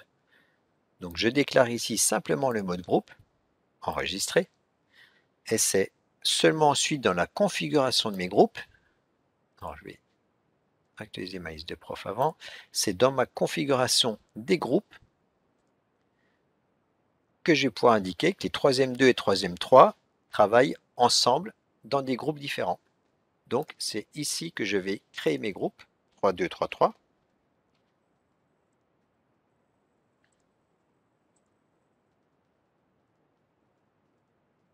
Voilà, je peux créer un autre groupe 3, 2, 3, 3 si un autre prof encadre les 3, 2, 3, 3. Donc là, ça serait celui-ci, c'est le groupe de Romain. Et je vais faire un autre groupe 3, 2, 3, 3 pour Julien, par exemple. Donc là, j'ai créé la structure. Je peux déjà la mettre dans l'emploi du temps.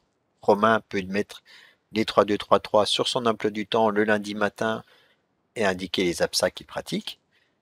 Et ensuite, pour placer les élèves dans ces groupes, c'est dans l'étape suivante. Donc après la configuration des groupes, là seulement après, on place les élèves. Et donc je vais chercher mes 3, 2, 3, 3.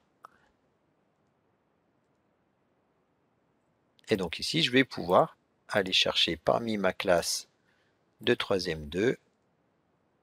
Et ici, vous voyez que j'ai oublié une étape sur cet établissement. J'ai oublié de cliquer sur importer les élèves. Donc c'est à ce moment-là qu'on reçoit des mails où on nous dit je ne comprends pas, la classe de 3.2 est vide. C'est normal, c'est que j'ai oublié l'étape précédente.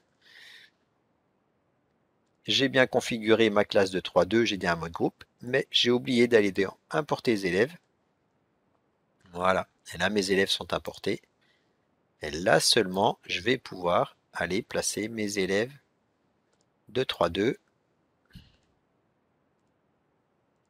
Voilà, je les sélectionne. Et là, je pourrais les placer dans mon groupe de 3, 2, 3, 3 ici à droite. Voilà, donc je pense avoir répondu à la question sur la gestion des classes.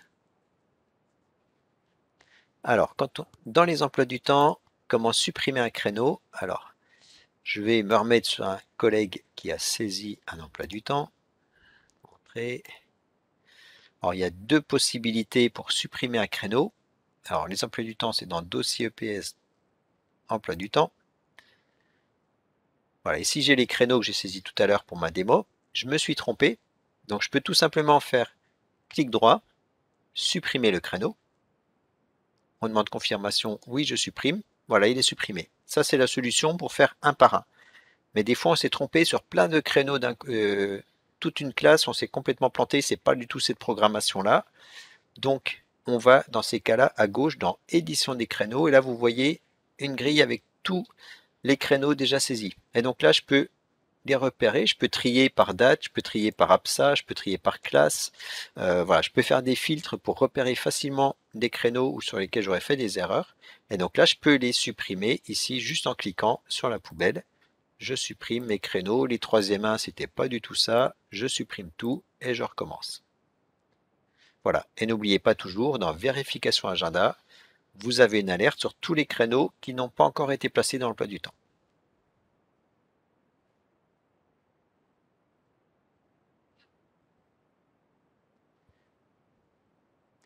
Voilà, donc j'ai vu passer des questions sur la demande, est-ce qu'on peut imprimer des listes de présence lorsqu'on convoque les élèves pour les examens par exemple, on aime bien faire signer une fiche d'émargement, des choses comme ça.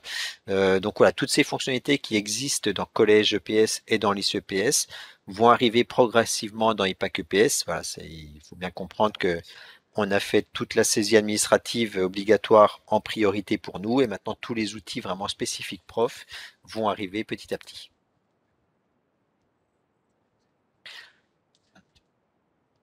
Voilà, donc pour l'instant, en impression de liste d'élèves, on a commencé pour l'instant, je vous disais tout à l'heure, c'était dans tableau de bord, mes élèves. On a commencé justement les modules d'impression, d'export en PDF, d'export vers Excel. Donc voilà, maintenant qu'on a commencé ça, on va pouvoir vraiment développer cette partie-là. Donc mes élèves de 3e 1, je peux ici cliquer d'un clic sur imprimer ma liste. Voilà, donc vous pouvez imprimer et puis faire signer directement, ou vous pouvez aussi exporter vos listes sur Excel.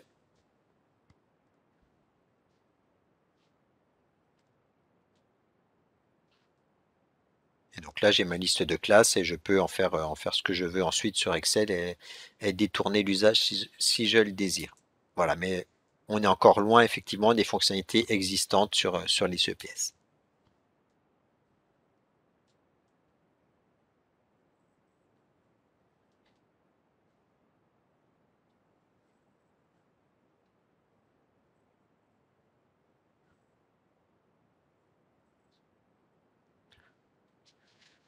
Alors, pour répondre à Anne-Marie, elle ne peut pas mettre des groupes de 1G dans les groupes de mes collègues.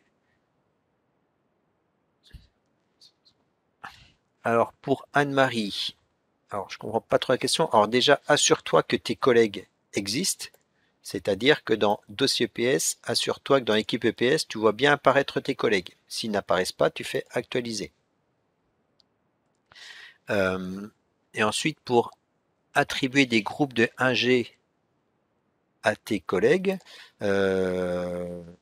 simplement si c'est une classe entière, donc organisation des classes, normalement, quand tu es sur une classe, si tu l'as mise en mode seul ou mixte, là tu peux cocher les groupes.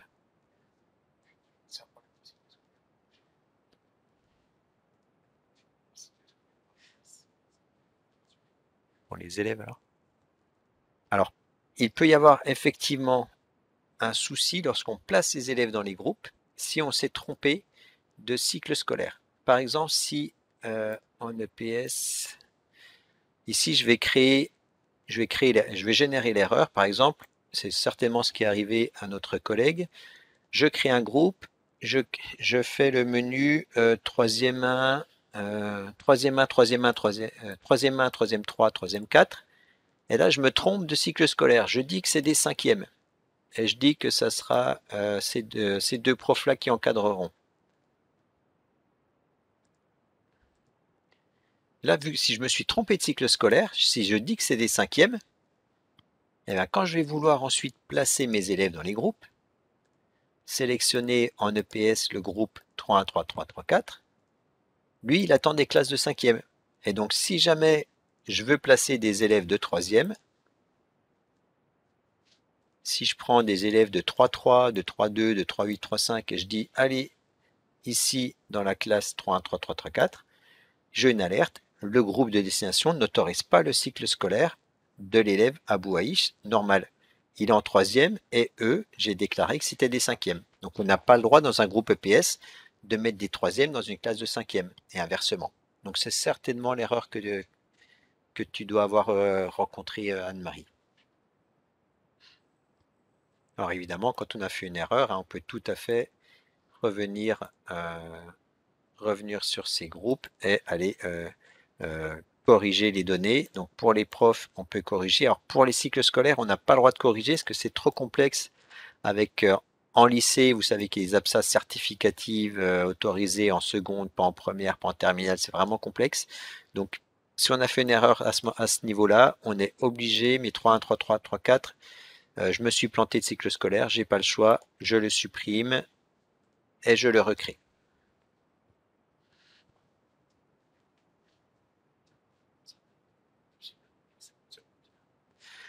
Alors pour les groupes d'options, là c'est pareil, les groupes d'options, ah bah évidemment je suis en collège donc j'ai pas le droit de mettre un groupe d'options, je vais me replacer sur un lycée. Je me place sur un lycée, dossier EPS, les groupes, voilà, enseignement optionnel.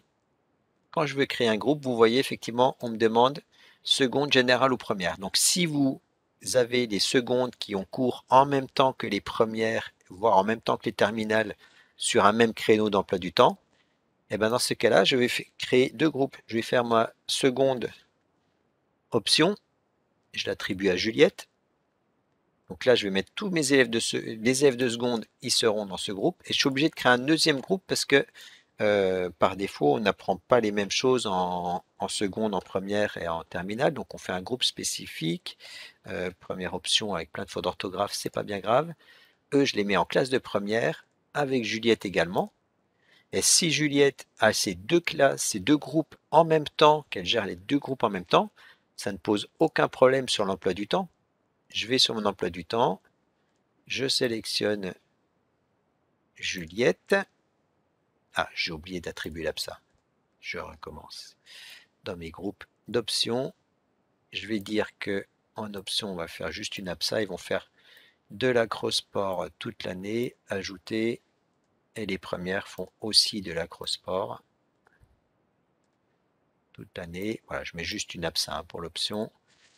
Et pour l'exemple, je vais dans l'emploi du temps.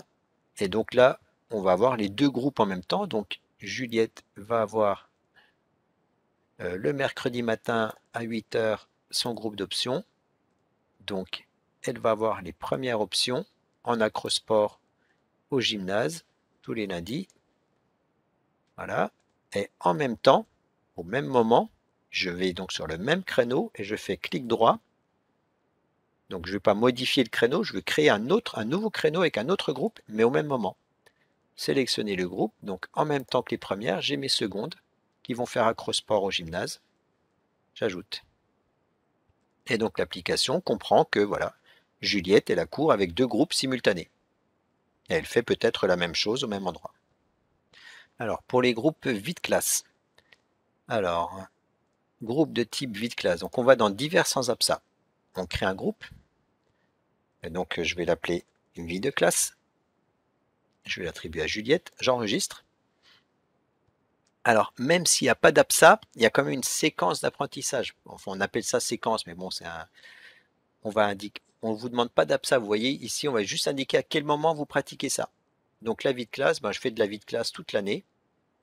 J'ajoute. Voilà, donc c'est pas une absa. Il y a une erreur d'affichage, d'ailleurs, c'est écrit absa enregistré, mais c'est juste une période. En fait, je fais de la vie de classe du 6 septembre au 24 juin. Et une fois que j'ai créé cette séquence, là seulement, je vais pouvoir, dans mon emploi du temps, dire que Juliette fait de la vie de classe tous les vendredis matins sélectionner vide classe. Vous voyez, il n'y a pas d'absa, j'ai juste une période. On fait ça, on fait de la vide classe. Voilà. Du coup, vous pouvez créer une classe bidon, enfin une salle bidon, salle de classe, quoi. Il ne sera pas un équipement sportif pour le coup. Et vous ajoutez. Voilà, donc voilà comment intégrer sa vie de classe.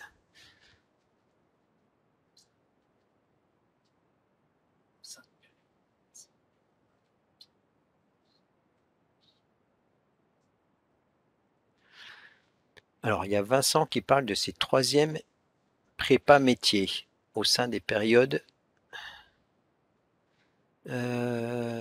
Les APSA validés le sont uniquement pour le lycée pro. Alors, pour ceux qui ont des troisièmes prépa, alors si vous êtes en lycée et que vous avez des classes de troisième, ce que vous pouvez faire, c'est aller dans établissement. Ah oui, non, la troisième prépa existe, donc je vais dans dossier projet, dans les classes. Vous devez voir apparaître, voilà, type de classe, troisième prépa métier. Hop, enregistrer. Organisation, donc, alors c'était quelle classe que j'ai déclaré comme ça? C'était les premières 1, je les ai déclarées comme ça, ils sont en mode seul ou mixte. On va rien pour tes élèves. Donc voilà, pour une classe de troisième prépa métier, vous pouvez tout à fait créer vos APSA. Pour le coup, on est dans des APSA de type voie professionnelle. Donc pour la cross-sport, c'est ça que vous avez dû oublier de faire, peut-être indiquer que c'est des APSA de voie professionnelle. Donc si vous pratiquez la cross-sport avec cette classe-là, il faut, hop, ou le badminton, il faut indiquer, oui, en voie pro, je le pratique. Par contre, c'est une troisième prépa métier, donc ils ne font pas faire de certification CAP au bac pro. Et donc, je vais dire le badminton, je le fais en CA4 avec de la voie pro. Et là, normalement, je vous avouerai que je n'ai pas essayé.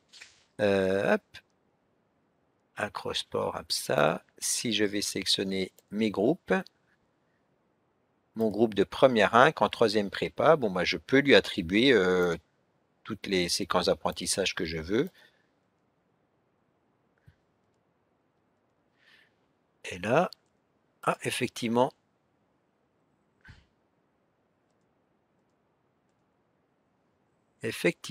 la liste ne s'affiche pas. Alors, tu as peut-être repéré une subtilité sur les troisièmes prépa métiers qu'on vient d'intégrer. Il faut qu'on fasse un test là-dessus. Alors, on va... Vincent... Alors, Vincent Froger, tu nous écris un mail à Franck Sacco, à ta secrétaire ou à moi-même. Et comme ça, on pourra te répondre et traiter le cas spécifique des prépa métiers. Tu as peut-être repéré une petite faille de l'application. Mais là, comme je suis sur un fichier de démonstration et que j'ai tout modifié un peu dans tous les sens, il faut que je reprenne calmement la configuration. Et on reviendra vers toi.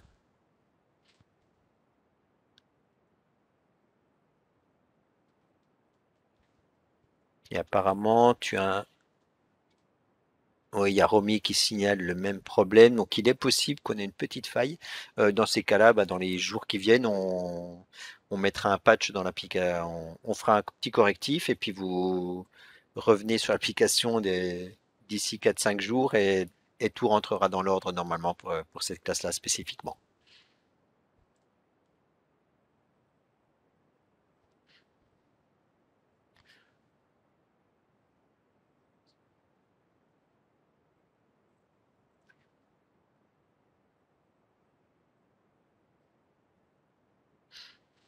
Je pense qu'on a fait le tour du chat. S'il y a encore une donnée essentielle pour vous, une question sur laquelle qu'on aurait zappé dans le chat et auquel on n'aurait pas répondu, recopiez-la et soumettez-la à nouveau et on y répondra.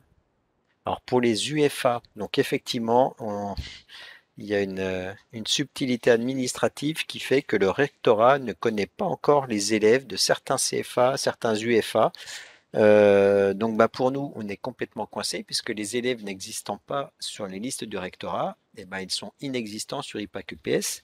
Et l'outil étant vraiment relié aux bases du rectorat, on ne peut pas se permettre d'importer un fichier Excel ou un fichier texte que vous auriez créé à la main avec une liste d'élèves. Donc pour l'instant, on n'a pas les élèves, on n'a pas vos élèves. Donc on reviendra vers vous pour vous dire si c'est obligatoire ou pas de passer. Alors liste EPS peut permettre un import d'élèves pour le coup, mais on vous dira si c'est obligatoire ou pas d'avoir des élèves ou pas. Vous voyez que dans IPAC UPS, on peut faire toutes les saisies sans élèves. En fait, vous pouvez faire jusqu'à vos emplois du temps, jusqu'au dépôt des référentiels, des dates de rattrapage. Tout ça peut marcher même si les groupes sont vides sans élèves. Donc, si vraiment on a besoin de connaître les élèves et s'il y a une remontée de notes, on reviendra vers vous pour vous dire si tout doit se faire sur EPSnet ou sur un autre outil ou sur l'ICEPS comme ça a été demandé l'année dernière pour les CAP exclusivement.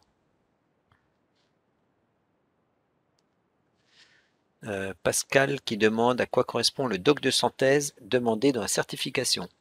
Alors le document de synthèse, il est sur eps.secréteil.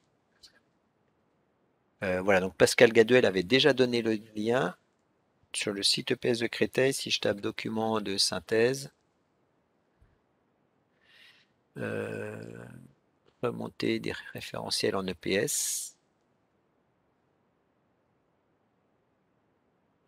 Voilà, donc il y a l'article 1209 sur le site EPS qui s'appelle Remonter des référentiels EPS, qui vous donne le document de synthèse de l'établissement, qui est un fichier PDF qui est modifiable. Donc c'est ce document que tous les établissements ont reçu ce document et les liens vers l'article lorsqu'il est sorti. C'est une checklist en fait de cases à cocher à remplir et c'est ce document que vous déposez dans dossier certificatif,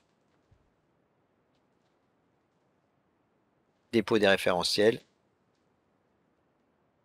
dépôt du fichier de synthèse, voilà. Le document que vous trouvez sur le site EPS, vous le complétez et vous le déposez ici. C'est le document qui ressemble à ça. Alors, pour ceux qui demandent, dans les APSA, je ne vois pas relais vitesse sur la liste académique. Parce que le relais vitesse n'existe plus avec les nouveaux textes dans la liste nationale des APSA. Maintenant, vous avez uniquement, alors si je vais dans le dossier EPS APSA, liste des APSA de lycée, dans la liste nationale d'APSA, maintenant, il n'y a plus de concept de relais vitesse, course en durée, etc. Maintenant, on parle de course, de saut et de lancer. Donc, vous ne programmez pas relais vitesse, vous dites que vous faites course. Et dans le référentiel, quand vous déposez le référentiel certificatif, si vous faites du relais vitesse ainsi que du 3 x 500 mètres, par exemple, dans ces cas-là, vous faites dans le même document référentiel course, vous pouvez mettre plusieurs grilles d'évaluation selon les différentes épreuves de course ou de lancer ou de saut que vous programmez. Alors, Corentin veut revoir comment créer les créneaux d'emploi du temps. Alors ça, on l'a déjà montré plusieurs fois, donc simplement, je rappelle, donc des emplois du temps, c'est dans dossier EPS. Tout en bas, c'est dans emploi du temps. Et là, le plus simple, c'est que tu cliques sur le tutoriel vidéo, emploi du temps. Et là, tu vas trouver 4 vidéos. Une vidéo d'introduction pour montrer comment ça marche. Une vidéo détaillée sur comment supprimer des créneaux. Comment gérer les semaines A et B si tu en as. Comment vérifier les créneaux. Donc là, avec tous les tutoriels, tu auras toutes les informations. Mais en gros, en résumé, je sélectionne mon prof. Je double-clique sur le créneau à laquelle je fais cours. Juliette est la cours le mercredi à 10 h. Je double-clique et je sélectionne mon groupe, la séquence, etc. Le groupe, la séquence, l'équipement, heure de début, heure de fin, j'ajoute. Donc voilà, donc en 3 clics, on crée un créneau d'emploi du temps pour un enseignant. Alors, Vincent dit que ces premières bac pro sont considérées comme classes à examen. Alors, si elles sont présentes dans le dossier de certification, ce n'est pas les premières bac pro, c'est les APSA en fait. C'est que tu as indiqué que tes APSA étaient certificatives.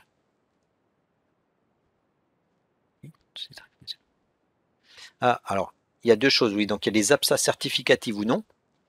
Donc, si les APSA ne sont plus certificatives en voie pro, tu les décoches. Tu indiques ici qu'elles ne sont pas certificatives. Et pour les premières Bac Pro, alors si on est dans la saisie des protocoles, cette fois certificatifs,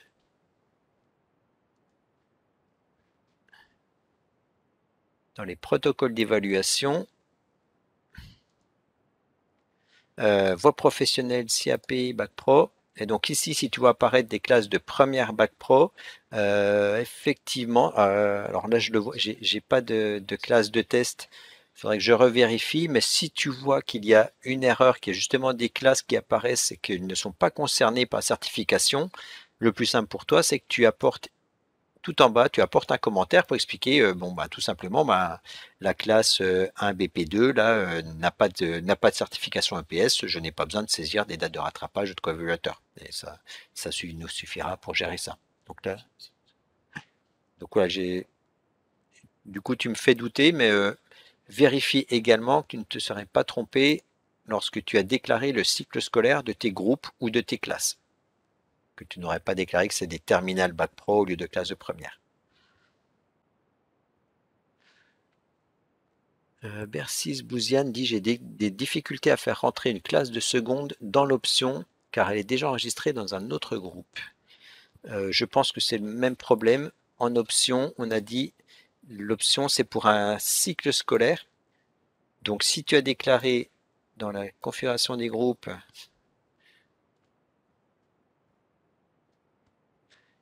si dans la configuration des groupes, tu as déclaré que ton groupe était un groupe d'options de première, tu n'auras pas le droit de mettre des élèves de seconde à l'intérieur, ni d'élèves de terminale.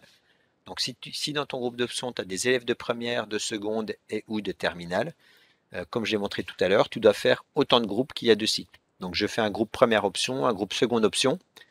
Je mets mes élèves dans chacun des groupes en correspondant à leur niveau de classe. Et ces groupes-là, comme je l'ai montré tout à l'heure, tu peux les placer dans ton emploi du temps en disant qu'ils travaillent en même temps si tu as les deux groupes en simultané. J'avais fait ça tout à l'heure pour Juliette. Voilà, les premières options et secondes options, on groupe, ils travaillent en même temps, donc ils sont dans le même gymnase au même moment avec le même prof.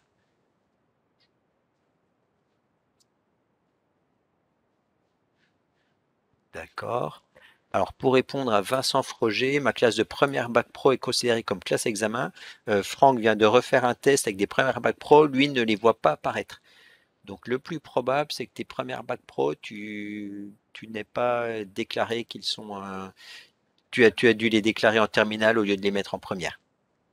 Mais comme on t'a dit, pour ces cas particuliers, vous nous envoyez un petit mail et on gère ça en individuel, adapté à chacun d'entre vous par mail tranquillement plus tard.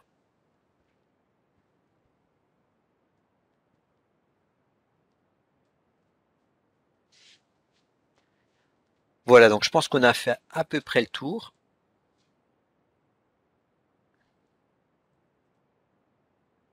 Il est 15h45, donc on a respecté les délais. J'espère pas avoir été ni trop rapide, ni trop long dans mes explications. Donc n'oubliez pas, je le redis encore une fois, pour chaque fonctionnalité, il y a un tutoriel vidéo. Donc tout ce que je vous ai dit en fait aujourd'hui, vous le retrouverez en vidéo dans les tutoriels. Vous avez, vous avez également le site IPAC EPS Aide en ligne, dans lequel vous retrouvez des centaines de vidéos. S'il y a un problème technique, donc là pour les cas, certains cas, on vient de le voir, pour les troisièmes prépa métiers, il y a un petit bug apparemment, on va le régler, mais si vous observez des problèmes techniques, vous cliquez sur écrire au support académique, ça nous enverra un mail et vous nous décrivez le problème. Et enfin, pour répondre à la question du chef d'établissement, je vais me reconnecter en tant que chef. Un chef d'établissement, alors localhost, je vais me simuler l'entrée d'un chef d'établissement, comme ça vous verrez le portail chef. Source. Alors, je vais me mettre en chef d'établissement. Hop.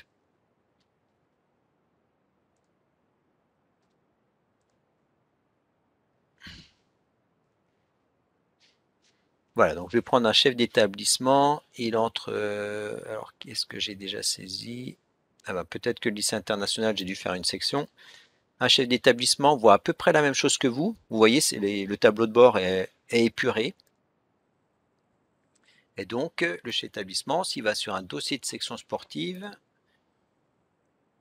voilà, donc l'équipe EPS a fait une demande de section sportive. Elle indique au chef, chef, il faudrait signer notre demande. Le chef voit la demande, il y a une demande de section en consultation. Il ouvre le document et il va trouver, vous lui dites juste tout en bas, vous trouverez un bouton signer. Et il a juste à cliquer sur le bouton signer et voilà, la signature est validée. Alors il peut y avoir des alertes, mais ce n'est pas bloquant, l'alerte prévient juste qu'il y a des choses qui ont l'air d'être manquantes. Mais là, ça y est, mon chef a signé le dossier.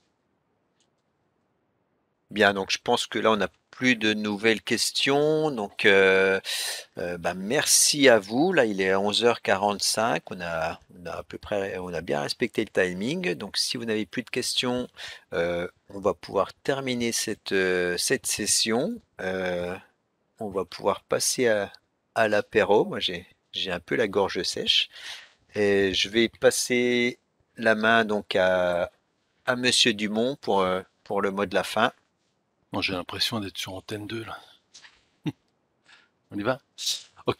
Ok. Ben écoutez, c'est simplement pour vous souhaiter, même un petit peu en retard, mais on l'a fait sur le site, enfin l'équipe des IAIPR l'ont déjà fait sur le site, pour vous souhaiter une excellente rentrée, une excellente année.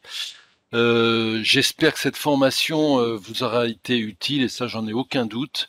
Je remercie à nouveau Franck et Fabrice qui ont été aux manettes toute la matinée pour, disons-le comme ça, pour vous rendre service. Voilà. Alors, je vous rappelle que le 15 octobre, normalement, votre pack EPS devra être renvoyé, donc c'est étant considéré comme la date butoir. On vous souhaite une excellente année. Sachez que toute l'équipe des IAIPR sont là pour vous accompagner dans ce contexte qui est encore compliqué. N'hésitez surtout pas à nous contacter, n'hésitez surtout pas à nous interpeller. On essaiera à chaque fois de vous accompagner au mieux. C'est notre job et on l'assume totalement. Voilà, à très bientôt, à très vite et bon courage.